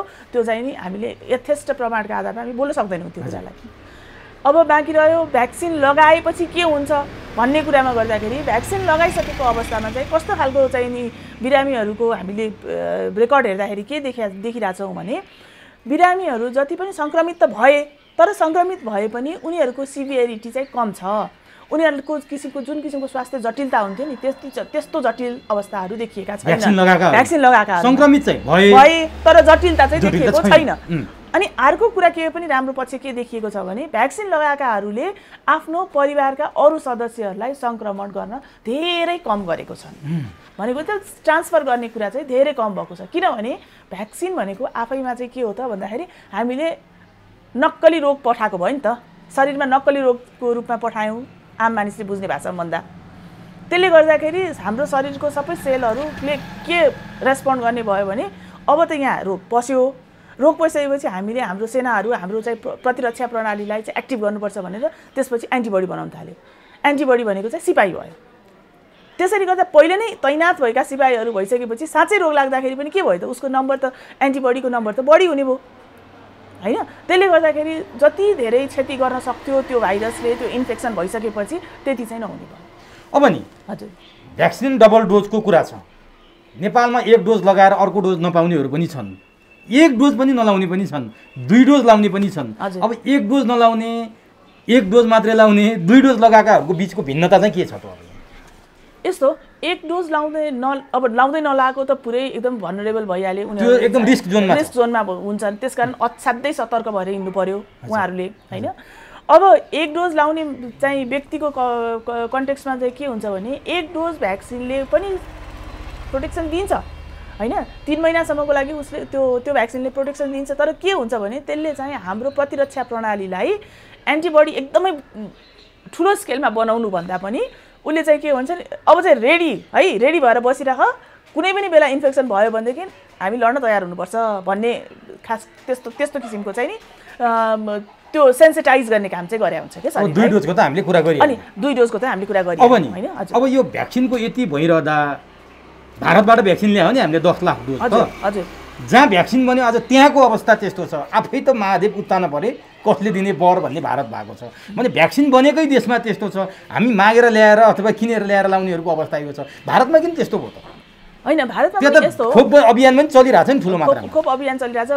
यो कोभिसिल्ड भ्याक्सिनको लागि एस्ट्राजेनिकाले जुन बनाएको थियो होइन, त्यसको चाहिँ नि त्यो अक्सफोर्ड युनिभर्सिटीले अप्रुभ गरेर इन्डियाले बनायो, त्यसपछि हामीलाई दिएको। उसले भ्याक्सिन पनि मे 1 देखि लाउनु सुरु गरेको होइन। मे 1 देखि हामीले तर यो भ्याक्सिन अलि अगाडिदेखि नै लगाएको थियौँ, एउटा कुरा। अर्को कुरो के छ भने इन्डियाको जनसङ्ख्याको आधारमा गर्दाखेरि जुन चाहिँ नि जस्तो किसिमले चाहिँ त्यो भ्याक्सिन लगाए, भ्याक्सिन लाउने नलाउने त्यसमा पनि क्याटेगोरी त छुट्याउन सकिन्छ होइन। कस्तो व्यक्तिहरूलाई लागेका थिए, कस्तोलाई लागेका थिएनन्, अथवा त्यो कुन चाहिँ लाग्ने व्यक्तिको पर्सेन्टेज कति छ अहिले इन्फेक्सन हुने चाहिँ, अथवा चाहिँ नि नलगाउने व्यक्तिमा इन्फेक्सन देखिएको छ, त्यो त सबै क्याटेगोरी त्यसरी छुटिसकेको त अवस्था छैन। तर ठुलो पपुलेसन भएको कारणले गर्दाखेरि ठुलो टेस्ट पनि भएको छ, ठुलो नम्बरमा टेस्ट पनि भएको छ, धेरै पपुलेसन पनि भयो। त्यही अनुपातमा टेस्ट अनुसारले इन्फेक्सनको नम्बर पनि बढी देखिएको छ र त्यही अनुपातमा डेथको नम्बर पनि बढी देखिएको छ। त्यो चाहिँ भएको हुनसक्छ। अब हामी कहाँ भ्याक्सिन त बन्द भइसक्यो। हजुर अमेरिकाको भर्खरको समाचार हेर्ने हो भने अमेरिकामा भ्याक्सिन लगाएकाहरूलाई मास्क नलाएर, भ्याक्सिन लगाएकाहरूलाई मास्क नलाएर निर्बाध रूपमा हिँड्न छुट पनि दिएको छ। त्यति मात्रै होइन, भ्याक्सिनमा आकर्षित गर्नलाई बियर र नगद क्यासको अफर अमेरिकाले गरेको भन्ने मैले अघि भर्खर हेरेको थिएँ। त्यहाँ त्यस्तो छ भ्याक्सिन लगाऊ भनेर। हामी कहाँ भ्याक्सिन खोजेर पनि पाइँदैन। अब हामीले भ्याक्सिन कहिले पाउने? तपाईँले अघि भनिहाल्नुभयो भ्याक्सिन ल्याउँदाखेरि 34.5 करोड त भ्रष्टाचारको कुरा आइसक्यो। भ्रष्टाचारमा कमिसनमा कुरा नमिल्दा भ्याक्सिन रोकिएको छ, जनता मरै छन्। तपाईँ जस्तो एउटा अनुसन्धानदाता माइक्रोबायोलोजिस्टले सरकारलाई के सुझाव दिनुहुन्छ भ्याक्सिनको बारेमा? भ्याक्सिन यो जनताको सरकारले हामी ल्याउन सक्दैनौँ भनेर हात उठाइसक्यो होइन। जनताको हेल्थमाथि, जनताको स्वास्थ्यमाथि खेलवाड गर्ने अधिकार सरकारलाई छैन। यो जसरी पनि यसको चाहिँ व्यवस्थापन गर्नुपर्छ। यो भ्याक्सिनको मात्रै कुरा होइन, कोभिड नियन्त्रणमा नै ओभरअल कुराहरूमा जति पनि नीति नियमहरू बनेका छन् ती कार्यान्वयन पक्षहरू पनि एकदमै धेरै फितलो देखिएको छ। त्यसले गर्दाखेरि त्यो चाहिँ नि सुरुवाती फेजदेखिको नियन्त्रणका प्रयासहरूलाई चाहिँ सशक्त रूपमा चाहिँ अगाडि लिएर जानुपर्छ भन्ने जस्तो चाहिँ लाग्छ। सरकारले त्यो काम गर्नुपर्छ। अब सरकारले यो काम गर्नु पर्यो भनेर प्रश्न उठाइरहँदा तपाईँहरू पनि अध्येता, अनुसन्धानदाता, देशको लागि जिम्मेवार व्यक्तिहरू हो। यो 1 वर्षको दौरान तपाईँ त आफै पनि माइक्रोबायोलोजिस्ट, हजुर, भाइरसको बारेमा के नयाँ अध्ययन गर्नुभयो? सरकारलाई के सुझाव दिनुभयो? सरकारले मागेन? तपाईँहरू जस्ता विज्ञसँग सरकारले छलफल गर्छ कि गर्दैन? प्रधानमन्त्रीले अम्बाको पात खाने र बेसार खानेसम्म कुरा गर्नुभयो, त्यो तपाईँहरूसँग छलफल गरेर गर्नुहुन्छ अथवा के गरेर गर्नुहुन्छ? तपाईँले चाहिँ के गर्नुभयो 1 वर्ष? होइन, त्यही त यस्तो यो कुरामा आउँदाखेरि विज्ञहरूको अनुगमन कमिटी बनाउनु पर्यो, विज्ञहरूको सुझाव सङ्कलन गरेर त्यही अनुरूप चाहिँ तदारुकताका साथ यो कार्यक्रमहरूले लिएर जानु पर्यो भन्ने कुरा त तपाईँ पत्रकार तपाईँले कहीँ सुन्नु भएको छ? छैन। उहाँले आफै बोलिदिनुहुन्छ। हो, अब हो आयुर्वेदिक कन्टेक्स्टमा हामीहरूले पहिल्यैदेखि परापूर्व कालदेखि हामी यस्ता कुराहरू मान्दै पनि आएका छौँ, मान्दै पनि छौँ। यसमा मेडिसिनल भ्याल्युज हुन्छ भन्ने कुराहरू हामीलाई थाहा छ, कति कुराहरूमा थाहा छ भने त्यसले गर्दै जाँदाखेरि होला नहोला त्यो आफ्नो ठाउँमा छ। तर त्यो त स्टडीले देखाउनु पऱ्यो नि त, होइन र? हामीहरू जुन चाहिँ साइन्समा डिपेन्ड गर्छौँ, साइन्समा विश्वास गर्छौँ भने त्यो मान्छेहरूलाई त त्यो त अनुसन्धानले देखाउनु पऱ्यो नि। नदेखाइकन एउटा प्रधानमन्त्री जस्तो जिम्मेवार पदमा बसेको व्यक्तिले बेसार खाएर हुन्छ, अम्बाको पात खाएर हुन्छ, अथवा यसो गर उसो गर भनेर त्यो हाछिउ गरेर जान्छ। यो यस्तो भन्नु चाहिँ नि एकदमै यो चाहिँ नि गैर जिम्मेवारीपूर्ण अभिव्यक्तिहरू हो जस्तो मलाई लाग्छ। तपाईँहरूले चाहिँ के गर्नुभयो त? साइन्स एन्ड टेक्नोलोजीमा अध्ययन अनुसन्धान गर्ने, विज्ञानमा काम गर्ने, भाइरसकै विषयमा काम गर्नुहुन्छ। यो 1 वर्ष दौरान चाहिँ तपाईँले गरेको के छ? यस्तो हो भने नि यहाँ हाम्रो अहिलेको उसमा चाहिँ नि BSL ल्याबहरू भनेर जुन चाहिँ नि सफिस्टिकेटेड ल्याबहरू हुन्छ नि, मोलिकुलर ल्याबहरू, त्यो ल्याबहरूको यहाँ हाम्रो अभाव छ। त्यसमा पनि आउँछ फेरि के भन्दाखेरि सरकारसँगको कोअर्डिनेसनकै कुराहरू आउँछ। यो कुराहरूले गर्दाखेरि चाहिँ त्यसमा लिमिटेसन्सहरू छ होइन। त्यसले गर्दाखेरि भाइरसको जेनेटिक स्टडीसम्म हामी गर्न सक्छौँ, हामीले गरिरहेका पनि छौँ। तर यसको सिक्वेन्सिङको कुरा गर्नुपर्दाखेरि फेरि हामीले चाहिँ त्यसलाई बाहिर पठाउनु पर्ने अवस्था आउँछ। अहिले टेकुमा चाहिँ यो सिक्वेन्सिङको लागि भनेर त्यो डिप्लोय भइसकेको अवस्था छ। अबको वर्षमा चाहिँ होपफुली अब यहाँ चाहिँ सिक्वेन्सिङको काम चाहिँ हुन्छ होला। अब नि यो कुरा त भयो। अब सरकार आफै विज्ञता होइन, सरकारले त सुशासन चलाउने, सरकारले नियम कानुन बनाउने हो। हजुर, सरकारको तर्फबाट तपाईहरू जस्ता जुन बौद्धिक जमातहरू अथवा यसै विषयमा अध्ययन गर्नेहरूसँग हातेमालो गरेर अगाडि बढाऊ भनेर तपाईँहरूले कहिले त्यो ढोका खुल्ला राख्ने अथवा बोलाउने छलफल गर्ने काम चाहिँ सरकारको तर्फबाट भयो कि भएन? कुनै छलफलमा तपाईँ सहभागी हुनुभएको छ? म चाहिँ भएको छैन। अनि किन गर्दैन त सरकारले यो कुरामा? यसरी यो भएको छैन। तपाईँहरूले कुनै क्याम्पेन पनि चलाउनु भएको छैन? होइन, क्याम्पेनहरू त धेरै क्याम्पेनहरू चलेको छ होइन। क्याम्पेनहरू धेरै चलेको छ। अहिले कोभिड रेस्पोन्स टिमहरू बनेको छ। त्यसपछि अब अहिलेका युथहरूको उसबाट चाहिँ नि जुन चाहिँ नि एपहरू कन्ट्याक्ट ट्रेसिङका लागि गर्न सकिने एपहरू डेभलप भएको छन् होइन। यो भएका सकारात्मक पक्षहरू भयो। तर के भने यो चाहिँ पर्सनल लेभलमा इन्डिभिजुअलको लेभलमा भइरहेको कुराहरू भयो। सरकारले एउटा चाहिँ डेभलप गरेको कन्ट्याक्ट ट्रेसिङको लागि एप भनेर जुन चाहिँ नि हाम्रो स्वास्थ्य भनेर हामी देख्न सक्छौँ नि, त्यो मेसेज पनि आइरहेको हुन्छ। त्यसलाई चाहिँ किन एक्टिभ गराउन सकिरहेको छैन त? त्यसले पनि त कन्ट्याक्ट ट्रेसिङलाई त कन्ट्रोल गर्न कन्ट्याक्ट ट्रेसिङलाई पत्ता लगाउन सजिलो भएपछि यो सङ्क्रमणलाई चाहिँ फैलिनबाट रोक्न मद्दत गर्थ्यो नि होइन। यस्ता कुराहरूमा चाहिँ नि एकदमै धेरै ठाउँमा सरकार चुकेको जस्तो देखिया छ। अब यङ डक्टरहरूको कुरामा पनि उहाँहरूले बिचारा एकदमै खटेर काम गर्नुभएको छ। लागेर आफै सङ्क्रमित भइकन पनि गरेको हामीले न्युज पनि प्रशस्त देखिरहेका छौँ, गरिरहेका छौँ। तर उहाँ जस्तो मान्छेलाई मोटिभेसन खोइ त? अहिलेको सन्दर्भमा जस्तो अब मेडिकल कलेजहरू कतिवटा स्थापित छन् हामीसँग। मेडिकल कलेजमा हजारौँको क्यापासिटीमा बेड छ भने यसमा चाहिँ एमओयू पनि भइसकेको अवस्था छ भने किन यो चाहिँ सरकारले यसलाई चाहिँ टेक ओभर गरेर यसलाई अहिलेको अवस्थामा क्राइसिस म्यानेजमेन्टको लागि लिएर जान सकिरहेको छैन? किन आइसियू बेडको लागि यति धेरै चाहिँ रुवाबासी गर्नु परिरहेछ? किन आइसोलेसन सेन्टरहरू हामीसँग छैन? यो विषयमा तपाईँहरूसँग एकपल्ट पनि छलफल भएको छैन? अनौपचारिक रूपमा कुराहरू भएका छन् तर बालुवाटारमा अथवा स्वास्थ्य मन्त्रालयमा बोलाएर त्यसरी चाहिँ नि भएको छैन। तर तपाईँहरूले पनि आफ्नो तर्फबाट स्याक्रिफाइस गर्नलाई सरकारलाई ढकढक्याउने, झकझक्याउने, बालुवाटार जाने, स्वास्थ्य मन्त्रालयमा जाने तपाईँहरूले पनि गर्न सक्नुहुन्छ नि? होइन, यो हाम्रो कमिटीहरूबाट चाहिँ को माध्यमबाट हामीले गरिराखेका छौँ। जस्तो माइक्रोबायोलोजीको लागि गर्दाखेरि नेप्ली सोसाइटी फर माइक्रोबायोलोजी भनेर छ होइन। बायोटेक्नोलोजीको सोसाइटीहरू छ। यो हाम्रो आफ्नो इन्डिभिजुअल भयो। त्यसपछि त्यस्तै गरिकन विभिन्न समूहहरू, डक्टर्स एसोसिएसनहरूका समूहहरू बनेका छन्। यो कोभिड कन्ट्याक्ट के अरे कोभिड कन्ट्याक्ट म अलिकति कन्फ्युज भएँ। कोभिड कन्ट्याक्ट भनेर यो समूहहरू बनेका छन्। त्यस्ता समूहहरूले आफ्नो लेभलबाट गर्ने कामहरू गरिरहेका छन्। तर यो चाहिँ यसलाई यो कस्तो भयो भने छरिएर रहेका भयो। यसलाई चाहिँ सबै गरेर हातेमालो गरेर माखे साङ्लो बनाएर सरकारलाई हामी साथ दिन तयार छौँ। अहिले हामीसँग 4000 भन्दा बढ्ता माइक्रोबायोलोजिस्टहरू हुनुहुन्छ। उहाँलाई चाहिँ एउटा बेसिक ट्रेनिङ दिएको भरमा उहाँहरूले पिसिआर मजाले रन गर्न सक्नुहुन्छ। पिसिआर मेसिनहरू पनि अहिले त थपिएका छन् भनेपछि यो उहाँहरूको एक्सपर्टिजलाई युटिलाइज गर्न पनि सकिन्थ्यो। बायोटेक्नोलोजीको त्यस्तै गरिकन चाहिँ नि म्यान पावर छ होइन। भनेपछि यो क्राइसिसको बेलामा हामीले एकअर्कोलाई सहयोग नगर्ने भन्ने त कुरै आउँदैन। सरकार देश भनेको पनि हाम्रो हो नि। हामीलाई त त्यो फिलिङ दिने गरिकन हामीले चाहिँ नि माखे साङ्लो बनाएर हामी यसरी चाहिँ जान सक्नु पर्थ्यो। अब कोअर्डिनेसनकै कुरा गर्नुहुन्छ भने गत वर्षको भन्दा यसपालिको पनि अझ कोअर्डिनेसनको कमी देखिएको छ। जुन चाहिँ स्थानीय निकायमा पैसा छ, स्थानीय निकायमा चाहिँ नि मान्छेहरूसँगको प्रत्यक्ष कन्ट्याक्ट स्थानीय निकायमा हुन्छ। तर जनस्वास्थ्य मन्त्रालयले एउटा कुरा भनिरहेको छ, गृहले एउटा कुरा गर्छ, अनि त्यसपछि स्थानीय निकायमा त्यसको त्यो कम्युनिकेसन छैन। यो सरकार नै भद्रगोलको अवस्थामा यो एकदम भद्रगोलको अवस्था देखियो। अब यो त यस्तो भयो। प्रधानमन्त्रीले केही दिन अगाडि कोभिडकै बारेमा देशवासीको नाममा एउटा सम्बोधन गर्नुभयो। तपाईँले पनि सायद सुन्नु भएको होला। प्रत्येक प्रदेशमा 1000 शय्याको कोभिड अस्पताल बनाउन सेनालाई जिम्मा दिएको कुरा उहाँले गर्नुभयो। हजुर, अब त कहिले बन्ने हो? मान्छे मरिसकेपछि अस्पताल बनाउनुको के अर्थ? यो पहिले नै गर्नुपर्ने काममा किन ढिला भयो? अर्को कुरा, फ्रन्ट लाइनमा खटिने स्वास्थ्यकर्मी, सुरक्षाकर्मीहरूलाई 50% जोखिम भत्ता भनेर भन्नुभयो। यो कतिको उपयुक्त, कति यसले तपाईँले यसलाई कसरी लिनुभएको छ, यो कति उपयुक्त छ।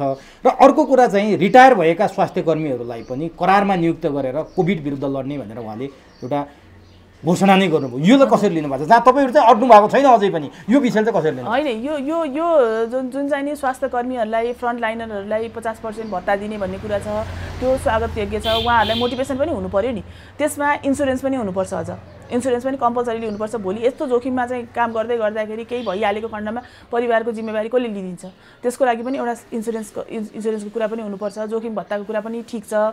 अनि अघि जुन यहाँले भन्नुभयो, अथवा चाहिँ भनौँ न हाम्रो प्रधानमन्त्रीज्यूले भन्नुभयो प्रत्येक प्रदेशमा 1000 शय्याको हो, यसलाई चाहिँ मोनिटरिङ अलि बढी हुनु पर्यो, अलि सर्भिलेन्स बढी हुनु पर्यो, मोनिटरिङ बढी हुनु पर्यो, अनुगमन बढी हुनु पर्यो, जसले गर्दाखेरि काम कारबाही कसरी कस्तो किसिमले गइरहेको छन् त्यसमा चाहिँ नि चाहिँ इफेक्टिभनेस देखियोस् न, हैन।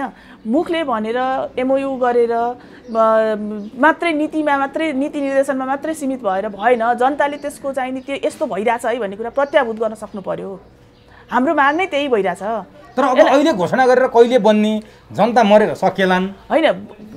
इच्छा भएदेखि त्यो बन्न गाह्रो कुरा छैन, इच्छा भएदेखि गाह्रो कुरो छैन। तर त्यसलाई पनि भने नि मैले, अब यसलाई चाहिँ कुन स्पिडमा हामीले यसलाई प्रायोरिटाइज कसरी गरेका छौँ त्यसमा भर पर्ने हो। यो एकदम अहिले प्राइम इम्पोर्टेन्सको कुरा हो। यसलाई एकदम चरम अथवा चाहिँ प्रथम प्रायोरिटीमा राखेर हामीले काम गर्नुपर्छ भन्ने सोच राखेर जाने हो भने त्यो कुरा गाह्रो कुरा छैन, त्यो कुराहरू हैन। त्यस्तै गरिकन डक्टरहरूमै पनि म कोभिडको एक्सपर्ट होइन अथवा मलाई कोभिडको आइडिया छैन भनेर भन्न पाइएन। जोसुकै डक्टरले पनि बेसिक उसमा चाहिँ नि ट्रिटमेन्टको लागि अगाडि बढ्न सक्नु पर्यो, हैन। यो कुराहरू गर्न सकिन्छ, नसकिने भन्ने कुरा होइन। तर के भने इच्छा शक्तिको कुरा हो, र इच्छा शक्तिलाई के अरे त्यो मोटिभेट गर्नलाई, हैन, अथवा चाहिँ नि कहिले थकाएर गर्नु पर्यो, कहिले चाहिँ नि तर्साएर गर्नु पर्यो, त्यो गर्ने काम त राज्यकै हो नि फेरि। अनि रिटायर भइसकेका चिकित्सकहरूलाई 1 वर्ष करारमा नियुक्त गरेर भए पनि कोभिड विरुद्ध लड्न प्रधानमन्त्रीले घोषणा गर्नुभयो, त्यो सम्भव छ? सकिन्छ, किन नसकिनु, सकिन्छ। रिटायर भएको त कति वर्षमा, 58 वर्ष 60 वर्षमा रिटायर। तर उहाँहरूलाई पनि कोभिडको उत्तिकै जटिलता हुन्छ, होइन। यो कुरा चाहिँ कस्तो छ भनेदेखि उहाँहरूले अहिले हामीले त्यो कुरा गर्दा प्रत्यक्ष रूपमा अहिले नै पनि हामीले कतिवटा हस्पिटलहरूसँग कोअर्डिनेट गरिरहेछौँ। कुरा बुझ्दै जाँदाखेरि डक्टरहरूको भिजिट भनेको जम्मा एकपल्ट हुन्छ, दिनभरिमा एकपल्ट हुन्छ, हैन, अथवा आवश्यकता अनुसार हुन्छ। भनेपछि उहाँहरूले प्रत्येक उसमा चाहिँ गएर हेर्न जानुपर्छ भन्ने पनि छैन है। अहिले स्क्रिनहरू मोनिटरहरू हामीले व्यवस्था गर्न सकिन्छ। त्यसपछि रेकर्ड के आएको छ त्यसको बेसिसमा के औषधिहरू चलाइरहेछ, उसलाई के अब जरुरत छ, उसको कुन डेको फेज हो, कुन फेजको चाहिँ नि कोभिडको इन्फेक्सन हो, कोभिड हो, हैन। त्यो कुरा अध्ययन गरेर कन्सल्टेसनको कुराहरू त गर्न सकिन्छ नि। यसमा पनि गर्न जाने त कन्सल्टेसनको कुराहरू हो नि, त्यसले गर्दाखेरि गर्न सकिन्छ गर्नलाई।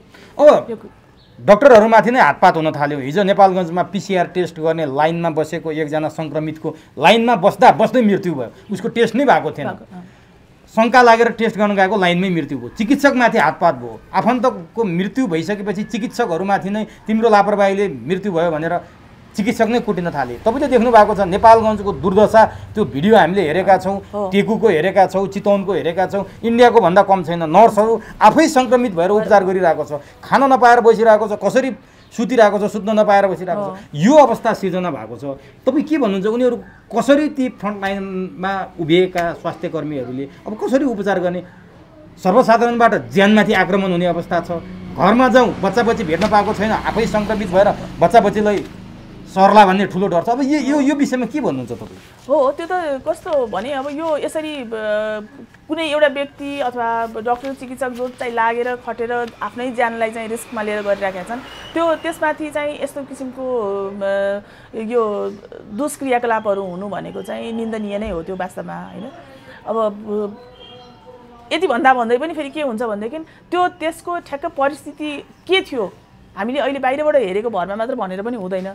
साँच्चै नै त्यहाँ नेग्लिजेन्स भएको थियो कि साँच्चै नै त्यहाँ चाहिँ नि त्यो उनीहरूले चाहिँ एलर्ट गराउन खोज्दै पनि त्यसमा चाहिँ हेलचक्राइ भएको थियो भने मान्छेको नेचर हो, होइन, त्यसमा चाहिँ आक्रोशित भएको पनि हुनसक्छ। त्यसकारण यसलाई चाहिँ प्रश्न कुरा नबुझिकन बोलिहाल्नु हुँदैन। तर ओभरअल कुरा गर्दाखेरि चाहिँ कसैको अब बिरामीको कारणले, रोग सङ्क्रमणको कारणले मृत्यु भएको छ, गर्न खोज्दै पनि मृत्यु भएको छ भनेदेखि चाहिँ गर्ने मान्छेलाई नै चाहिँ आघात पुर्याउने खालका क्रियाकलापहरू चाहिँ त्यो चाहिँ निन्दनीय। हामी कहाँ के स्वास्थ्य जनशक्तिको अभाव भएको हो अहिले, कहीँ डाक्टर पुगेको छैन, कहीँ नर्स पुगेको छैन, अथवा सरकारले तिनीहरूलाई काममा उत्रिन चाहिँ वातावरण बनाउन नसके हो, अथवा स्वास्थ्य कर्मीको अभाव? अब त्यो त निश्चय पनि स्वास्थ्य कर्मीहरू त अलिक कम नै हो नि। जति पनि मान्छेहरू छन् हाम्रो पहिले पनि त दुर्गम ठाउँहरूमा यो कोभिडको कुरा आउनुभन्दा अगाडि, यो पेन्डेमिकभन्दा अगाडिको अवस्थामा पनि त होइन, तपाईँको दुर्गम जिल्लाहरूमा अहेबले हेल्थ असिस्टेन्टले चाहिँ नि ट्रिटमेन्ट गर्दै आइरहेको अवस्था त हामीले त बारम्बार सुन्दै आइरहेका कुराहरू हो नि। त्यहाँ त एउटा MBBS डाक्टर पनि त उपलब्ध नभएको अवस्था हो। त्यसले गर्दाखेरि अब हाम्रो सन्दर्भमा यहाँ चाहिँ के भने हामीले काठमाडौँ अथवा सिटीलाई मात्र हेरेर हामीले कुनै पनि कुरालाई चाहिँ हामीले त्यसलाई चाहिँ कन्क्लुड गर्नु चाहिँ हुँदैन के। त्यसले गर्दाखेरि अब जिल्लातिर त पहिला पनि अभाव थियो र अहिलेको अवस्थामा स्वाभाविक रूपमा त्यहाँ अभाव भएकै छ। अब म अन्तिमतिर छु कार्यक्रमको। जस्तो चीनबाट सुरु भयो, वुहानबाट सुरु भएको कोरोना भाइरस अहिले नेपाल र भारतमा व्यापक रूपमा फैलिएको छ। अमेरिकामा गत साल अहिले भारतको जे हालत थियो त्यही हालत अमेरिका लगभग अहिले कन्ट्रोलको अवस्थामा छ, चीन कन्ट्रोलको अवस्थामा छ। चीनको कुरा सुन्दा प्राकृतिक उपचार पद्धति र चीनले चाहिँ आफ्नै उपचार पद्धति एलोपेथिक भन्दा पनि प्राकृतिक उपचार पद्धतिलाई अपनाएर कोरोना भाइरस जित्न सफल भयो भन्ने कुरा हामी पढ्छौँ। नेपालमा पनि प्राकृतिक चिकित्सा, त्यसपछि आयुर्वेद, होमियोपेथी, युनानी औषधिको धेरै चर्चा भयो, धेरै सन्चो बनाएको कुरा भयो। तर त्यसलाई सरकारले पनि महत्त्व दिएन, आम सर्वसाधारणसम्म पनि पुर्याउन सकेन। अझै भन्यो भने एलोपेथिक र तपाईँहरू जस्ता अनुसन्धानदाताहरूको हातेमालो र सहकार्य हुन सकेन। आयुर्वेदलाई जहिले पनि पुरातन भनेर तपाईँहरूले चाहिँ अलिकति हेरेको दृष्टिकोणले हेर्दाखेरि यो अवस्था आयो भन्छन्, वास्तविकता के हो? होइन, आयुर्वेदिकलाई हामीले पुरातन भनेर हेरेको दृष्टिले हेरिया छैन। योमा म अहिले तुरुन्तै मैले यसलाई चाहिँ यो अपोज गरेँ। तर एलोपेथिकमा चाहिँ आरोप लाग्छ है त? होइन, एलोपेथिकमा चाहिँ कस्तो हुन्छ भनेदेखि अब जस्तो होमियोप्याथी अथवा चाहिँ नि आयुर्वेदिकको कुराहरूमा भन्दाखेरि यथेष्ट रूपमा चाहिँ स्टडी भएको छैन, रिसर्च एउटा भएको छैन नि। रिसर्च अब एलोपेथीको कन्टेक्स्टमा के छ भने रिसर्च भएको छ। यो एन्टिबायोटिक 7 दिन खाँदाखेरि कस्तो रिजल्ट आउँछ, 100 जना पपुलेसनमा हेरेका छौँ। यो एन्टिबायोटिक 5 दिन खाँदाखेरि कस्तो खालको रिजल्ट आउँछ, यो एन्टिबायोटिकलाई 1 हप्ता खाएर फेरि अर्को चाहिँ नि अर्को महिना फेरि यो एन्टिबायोटिक चलाउँदा कस्तो आउँछ भने एउटा एन्टिबायोटिकमा त्यहाँ 100औँवटा चाहिँ नि रिसर्च भइरहेका छन्। आयुर्वेदिक र होमियोप्याथिकमा त्यस्तो खालका रिसर्च भएका छैनन्। र मैले अघि पनि भने नि जुन चाहिँ नि हामीले त विश्वास के गर्छौँ, रिजल्टमा गर्छौँ नि। अहिलेका युथहरूले प्राय गर्ने के हो भने रिजल्टमा विश्वास गर्ने कुरा हो।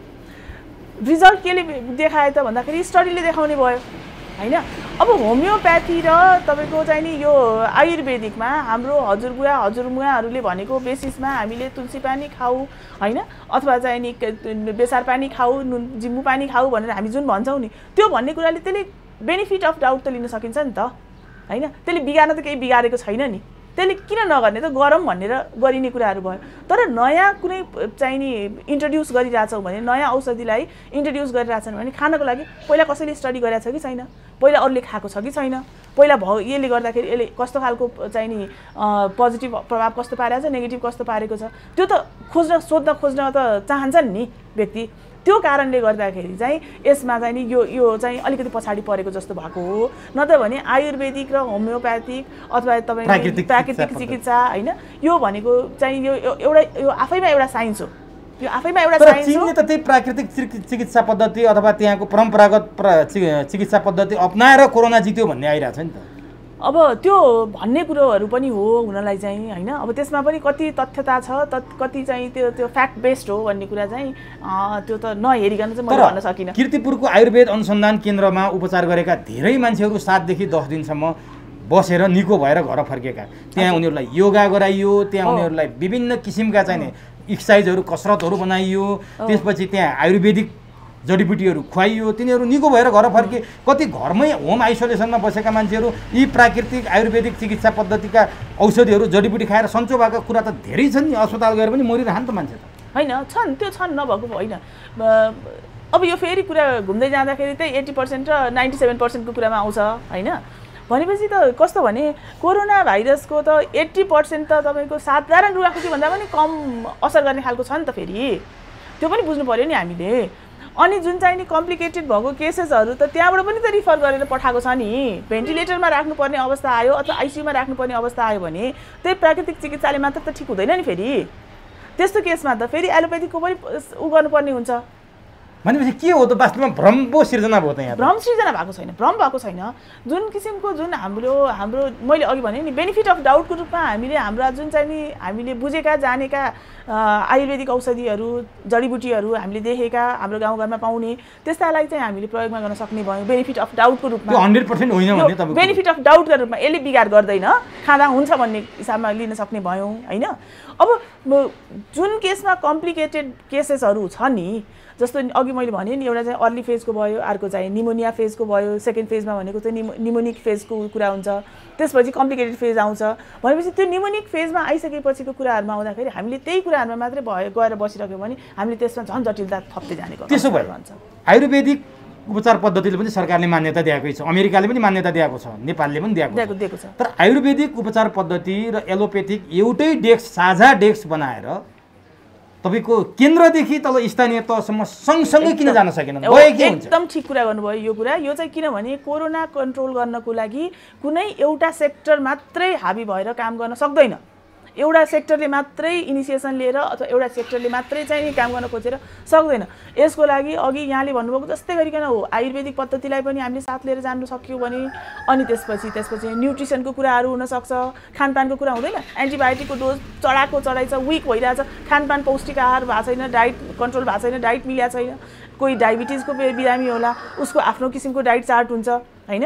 त्यो डाइटिसियनहरूलाई सँगै लिएर जाँदा, अब हामीहरू जस्तो माइक्रोबायोलोजिस्ट भाइरोलोजिस्टहरूलाई सँगै लिएर जाँदा प्राकृतिक उपचार पद्धति अनि त्यसपछि इकोनोमिस्टहरूलाई लिएर जाँदा, किनभने आर्थिक रूपमा पनि त यहाँ कुरा अब आउँदै गर्छ फेरि। किनभने हाम्रो यो कोरोनाको पहिलो चरणको लकडाउन जुन चाहिँ नि ओभर भयो, त्यसपछि हामीलाई आर्थिक रूपमा कति धेरै सङ्कटहरू चाहिँ बेहोर्नु परेको अवस्था छ। भनेपछि इकोनोमिस्टलाई साथ बसेर अब हामीले कसरी यसको वे आउट निकाल्ने भन्ने कुरामा आएर राउन्ड टेबल डिस्कसन गरेर हामी जान सक्यौँ भनेदेखि यसबाट बेस्ट सल्युसन निस्किन्छ जस्तो लाग्छ। होइन भनेदेखि चाहिँ अघि भनेको जस्तै गरिकन अक्सिजन नपाएर पनि मान्छे मर्न सक्छन्, खाने कुरा नपाएर पनि मान्छे मर्न सक्छन् होइन। इजिली रिकभर हुन सक्ने अवस्था हुँदै पनि केस कम्प्लिकेटेड हुन सक्छ। अब सामाजिक सञ्जालमा एउटा विषय निकै छ, कतिले बाफ लिने, घरमा बसेर होम आइसोलेसनमा बसेकाहरूलाई के गर्ने भनेर लेखिरहेछन् कि अहिले। त्यो अब विज्ञ भएर लेख्या हुन्, ज्ञान भएर लेख्या हुन्, अथवा अल्प ज्ञान भएर लेख्या हुन्, अथवा त्यो भाइरल हुनलाई लेख्या हुन्, त्यो थाहा छैन। यो एकदमै आइरहेको छ। कतिले बाफ लिने भन्सँग कुरा गरे, बाफले त झन् त्यो हेलिकप्टरको काम गर्छ, नाक र घाँटीमा बसेको भाइरसलाई फोक्सोमा जान एकदमै सघाउ पुर्याउँछ भन्नुभयो। कतिपयले बाफ लिने भन्छन्, कतिपयले गार्गल गर्ने भन्छन्, कतिपयले अप्ठ्यारो पारेर सुत्ने होइन, सिरानी तकियालाई खुट्टामा, छातीमा र टाउकोमा राखेर घोप्टो परेर सुत्ने भन्छन् अक्सिजनको कम भएपछि। अब तपाईँले यो भ्रममा बसेका मान्छेहरू जो तपाईँको कार्यक्रम हेरिरहनु भएको छ यति बेला, उहाँहरूले के सुझाव दिनुहुन्छ? होइन यस्तो छ, त्यसमा यो जुन तपाईँले जति कुराहरू गर्नुभयो नि, यो चाहिँ कस्तो कन्डिसनमा भन्दाखेरि चाहिँ छातीको घाँटीको इन्फेक्सन भएको अवस्थाहरूमा भन्दाखेरि घाँटीको इन्फेक्सनहरू नर्मल्ली केले गर्दा हुन्छ भने स्ट्रेप्टोकोकस निमोनी भन्ने ब्याक्टेरियाको कारणले हुन्छ है। त्यो चाहिँ नि नुन भएको नुन पानीले नुन अथवा चाहिँ सोडियम क्लोराइड भन्छौँ हामी, सोडियम क्लोराइडलाई सहन सक्दैन। त्यसले गर्दाखेरि हामीले गार्गल गऱ्यौँ भनेदेखि त्यसमा भएको घाँटीका इन्फेक्सन्सहरू भएका छन् भनेदेखि त्यो ब्याक्टेरिया छ भने मरेर जान्छन् होइन। त्यसैले गार्गल गर्ने एउटा प्र्याक्टिस त्यो हुनसक्छ। बिटाडिनले गार्गल गर्ने कुराहरू गर्छन्, बिटाडिनले गार्गल गर्दाखेरि पनि कुनै पनि ब्याक्टेरिया अथवा चाहिँ माइल्ड किसिमका भाइरसहरू छन् भने त्यसलाई पनि इजिली चाहिँ हामीले वास आउट गर्न सकिन्छ भन्ने त्यो एउटा कुराहरू रहन सक्छ। अब स्टिम लिने कुराहरूमा गर्दाखेरि के हुन्छ भनेदेखि छातीसम्मको त्यो जुन चाहिँ नि त्यो एल्भियोली भन्छौँ होइन, फोक्सोलाई खुलाउने गरिकन त्यसको लागि चाहिँ नि यो कुनै हदसम्म यसले फाइदा गर्छ होइन। अब त्यो घोप्टो परेर बस्ने कुरामा गर्नुहुन्छ भनेदेखि चाहिँ त्यसले के हुन्छ भनेदेखि हाम्रो चाहिँ धेरै जसो फोक्सोको धेरै जसो पार्ट चाहिँ पछाडिको पार्टमा हुन्छ र जति हामीलाई छातीको फोक्सोको इन्फेक्सन हुन्छ त्यो इन्फेक्सन हुँदा गर्दा त्यहाँको तरल पदार्थहरू त्यो फोक्सोमा तलतिर गएर यसरी बस्दाखेरि यसरी उत्तानो परेर सुत्दाखेरि चाहिँ तपाईँको त्यो तरल पदार्थ तल बस्ने भएको कारणले गर्दाखेरि अक्सिजनको एक्सचेन्ज जति हुनुपर्थ्यो त्यति हुन पाउँदैन। जति कार्बन डाइअक्साइड फालेर अक्सिजन लिनुपर्छ नि त्यति हुन नपाउने भएको कारणले गर्दाखेरि उत्तानो परेर यसरी घोप्टो परेर सुत्यो भने फोक्सोको यो तलको तरल पदार्थहरू यतातिरबाट आउने भयो अनि त्यसले गर्दाखेरि त्यसलाई पास आउट गराउनलाई सजिलो हुन्छ भन्ने चाहिँ प्रिन्सिपल चाहिँ त्यो हो के वास्तवमा। तर अब अक्सिमिटरले नाप्नुहोस् 90 भन्दा तल भयो भने अथवा ज्वरो चाहिँ नापिराख्नुहोस् 100 भन्दा माथि गयो भने अस्पताल जानुहोस् भनेर जुन किसिमको सूचनाहरू सामाजिक सञ्जालमा आइरहेको छ नि, यो विषयमा के भन्नुहुन्छ? कति बेला जाने अस्पताल? सही हो, त्यो कुरा त त्यो हामीले एकदम मोनिटर गर्नुपर्ने कुरा नै त्यही हो। किनभने अहिलेको कोरोना भाइरसले गर्ने सक्ने कम्प्लिकेसन भनेको कुरा नै अघि पनि भने नि मैले फर्स्ट फेज भनेको तपाईँको 5-7 दिनसम्मको फेजमा चाहिँ के हुन्छ भने साधारण रुगाखोकी जस्तो खालको सिम्टम्सहरू देखिन सक्छ त्यो पिरियडमा। भनेपछि त्यसपछिको फेज भनेको फोक्सोलाई असर गर्ने खालका फेज भयो। फोक्सोलाई असर गर्ने भनेको अक्सिजनको एक्सचेन्जलाई उसले असर पारेको हुन्छ। त्यसले गर्दाखेरि हामीले अक्सिमिटरको माध्यमबाट अक्सिजन लेभल हेर्दै गर्दाखेरि स्याचुरेसन 100% हो, 95 भन्दा माथि छ भनेदेखि हामीलाई प्रब्लम भएन। 90देखि 95 सम्म छ भने अलिकति विचार गर्न थाल्नु पर्यो, किन घट्यो है भनेर। कहिलेकाहीँ बसाइको पोजिसनले अथवा धेरै हुन्छ नि हिन्डुल गर्दाखेरिको त्यो कारणले गर्दाखेरि पनि भएको हुनसक्छ। त्यो के कारणले हो हामीले त्यसलाई पत्ता लगाउने कोसिस गर्नु पर्यो हैन। अनि अर्को कुरा चाहिँ के भनेदेखि अब ज्वरो आउने भनेको चाहिँ वास्तवमा के हो भने ज्वरो आफैमा इन्फेक्सन होइन, ज्वरो आफैमा रोग त होइन, त्यो के हो कुनै पनि रोगको कारण इन्डिकेटरको रूपमा चाहिँ त्यो ज्वरो आएको हुन्छ। जस्तो कतै मेरो कहीँ घाउ खटिरा भयो भने रातो हुन्छ नि, वरिपरि रातो भयो, रातो हुन्छ। त्यो रातो हुने भनेको त रोग होइन नि, तर त्यसले चाहिँ त्यहाँ इन्फेक्सन भएको छ भन्ने कुरा बुझाउने भयो हैन। त्यस्तै ज्वरो आउने भनेको पनि आफैमा चाहिँ रोग होइन। ज्वरो आएको भनेको मतलब केही न कुनै कारणले गर्दाखेरि त्यो ज्वरो आइरहेको छ भन्ने कुरा बुझ्नु पर्यो। भनेपछि अब यहाँ आउँदाखेरि के को इन्फेक्सन भएको हुनसक्छ, घाँटीको हुनसक्छ, फोक्सोको हुनसक्छ। त्यसले गर्दाखेरि त्यस्तो अब कोरोना पोजिटिभ देखिसकेको छ, पिसिआर गर्दाखेरि पोजिटिभ देखिसकेको अवस्था छ भने अनि त्यतिखेर त लङ्सलाई चाहिँ कहीँ इन्फेक्ट गरिहालेछ कि भनेर त हामी सतर्क हुनु पर्यो। त्यसैले त्यो अवस्था अझ बिग्रिनुभन्दा अगाडि तुरुन्तै मेडिकल ट्रिटमेन्टमा चाहिँ गइहाल्नुपर्छ भन्नु खोजेको। अब हजुर सरकारले जे तयारी गर्यो त्यो बारेमा कुरा गर्यो, हामीले कहाँ चुक्यो त्यो पनि कुरा गर्यो। सन्तुष्ट हुनुहुन्छ सरकारको तयारीबाट? कोरोना विरुद्ध लड्न सरकार त मैदानमा उत्रेको कमान्डर हो नि, सरकार त तपाईहरु सिपाही हो। निश्चय पनि सन्तुष्ट हुनुहुन्छ? अहिलेदेखि कुरा गर्यौँ छैन सन्तुष्ट, अहिलेदेखि कुरा गर्यौँ हैन। किनभने धेरै यहाँ चाहिँ त्रुटिहरू भए जुन चाहिँ पहिलो फेजबाट अहिले पहिलो फेजमा भनेको कतिपय कुराहरूमा गर्दा गर्दै नजानेर भएका कुराहरू भन्ने जस्ता हुन्थ्यो भने अहिले आउँदाखेरि यो गल्ती हो के, त्यो पहिला गरेको त्रुटि हो, अहिले गरेका गल्तीहरू हुन्, हेलचक्राइ हो। अझै गल्ती गर्दैछ सर, अझ गल्ती गर्दैछ, अझ सिरियसली लिएकै छैन। यो सन्दर्भमा आम आफ्नो जनतामाथिको स्वास्थ्यमाथि एकदम धेरै खेलवाड भइरहेको छ। अब भनिदिनुहोस्, कुनै पनि चिजको आयु हुन्छ, हाम्रो पनि आयु हुन्छ, जन्मेपछि मर्नै पर्छ। अब कोरोना भाइरस अहिले तीव्र गतिमा छ, कहाँ छ, कुन फेजमा पुगेको छ तपाईँले भनिदिनु होला। यसको कोरोना भाइरसको अन्त्य छ नि, यो सिजन, यो दोस्रो लहरको, इन्डियामा त तेस्रो लहरको पनि चेतावनी आइसक्यो। अब कहिलेसम्म चल्छ विज्ञहरूले, त्यहाँका वैज्ञानिकले भनिसके, विश्वमै आइसकेको छ नि, तेस्रो लहरको पनि आइसकेको छ। अब नेपालमा भनिदिनुहोस् अहिले कोरोना कुन फेजमा पुगेको छ, कुन अवस्थामा, अथवा बच्चा, त्यसपछि युवा, प्रौढ, अनि अन्तिममा मर्ने हुन्छ नि, कुनै पनि चिजको आदि पनि छ अन्त्य पनि छ भने जस्तै यो कोरोनाको अहिले कुन फेजमा आइपुगेको छ दोस्रो लहरको कोरोना नेपालमा, र यसको अन्त्य कहिले हुन्छ? अब कोरोना भाइरसको अन्तको कुरा गर्नुहुन्छ भनेदेखि हाम्रो त्यही 14 दिनको टाइम हो हैन। टाइम चाहिँ एउटा भाइरस, एउटा इन्डिभिजुअल भाइरसको कुरा गरेँ है मैले। एउटा भाइरसले ठाउँ राम्रो उसको भाइरस, यो हामीले अगाडिको सिरिजहरुमा पनि हामीले धेरैपल्ट कुरा गरिसकेका छौँ। भाइरस आफैमा सजीव वस्तु होइन, उसलाई चाहिँ ऊ निर्जीव हुन्छ, तर उसले चाहिँ नि आफ्नो के अरे यो प्रजनन गराउनलाई अथवा नम्बर बढाउनको लागि, रिप्लिकेसनको लागि भनेर अर्को होस्ट सेल चाहिन्छ। त्यो मान्छे पनि हुनसक्छ, जनावर पनि हुनसक्छ, रुख बिरुवा पनि हुनसक्छ, इभन ब्याक्टेरिया पनि हुनसक्छ। भनिसकेपछि उसले त्यो आफ्नो रिप्लिकेसन गराउनलाई, उसको नम्बर बढाउने साधन पाउँछ कि पाउँदैन। उसले साधन पाएन भने त्यो भाइरस चाहिँ समाप्त भएर जान्छ हैन। तर साधन पाएको अवस्था छ भने एउटाले आफ्नो अर्को सन्तति जन्मायो, रिप्लिकेट भयो, त्यसपछि त्यसले अर्कोलाई सारेको छ, त्यसले अर्को रिप्लिकेसन भएको हुन्छ। त्यो एउटै व्यक्तिमा नै कतिपल्टको रिप्लिकेसन भइसकेको छ हैन, नम्बर त बढाएको छ नि, त्यसैले नै इन्फेक्सन चाहिँ बढी देखिएको हुन्छ अथवा भाइरल लोड बढी देखिन्छ। त्यसले गर्दाखेरि यो चाहिँ नि यस्तो किसिमले गइरहेछ। र यो अहिलेको अवस्थामा लकडाउन भन्ने शब्द, लकडाउन भन्ने यो कुराको उपादेयता चाहिँ कहाँ हुन्छ भने यसको चेनलाई ब्रेक गरौँ, यो भाइरस जहाँ छ त्यही चाहिँ समाप्त पारौँ। कि त्यसले मान्छेलाई सक्छ कि मान्छेले त्यसलाई सक्छ। 14 दिनको जुन हामीले टाइम आइसोलेसन अथवा क्वारेन्टाइनको लागि भनेर राख्छौँ, त्यसमा भन्दाखेरि कि त भाइरसले मान्छेलाई सक्छ कि मान्छेले भाइरसलाई सक्छ, होइन त? भनेपछि त्यो भाइरस त त्यही समाप्त हुने भयो नि। तर यो लहर कति चल्छ भनेर यो मैले लहर चाहिँ अब यो अहिले जुन किसिमले अहिले कुन पोइन्टमा छौँ हामी? एकदमै डरलाग्दो पोइन्ट अझ आउन बाँकी छ कि डरलाग्दो पोइन्टमा छौँ? होइन, यो अहिलेको अवस्थालाई हामीले हेलचक्राइ गर्ने अवस्था छँदै छैन। यो डरलाग्दै अवस्था हो। अझै डरलाग्दो आउने सम्भावना छ? अब यो डरलाग्दो अवस्था हो र यो अझै डरलाग्दो अवस्था आउन सक्छ यदि हामी सचेत हुन सकेनौँ भने।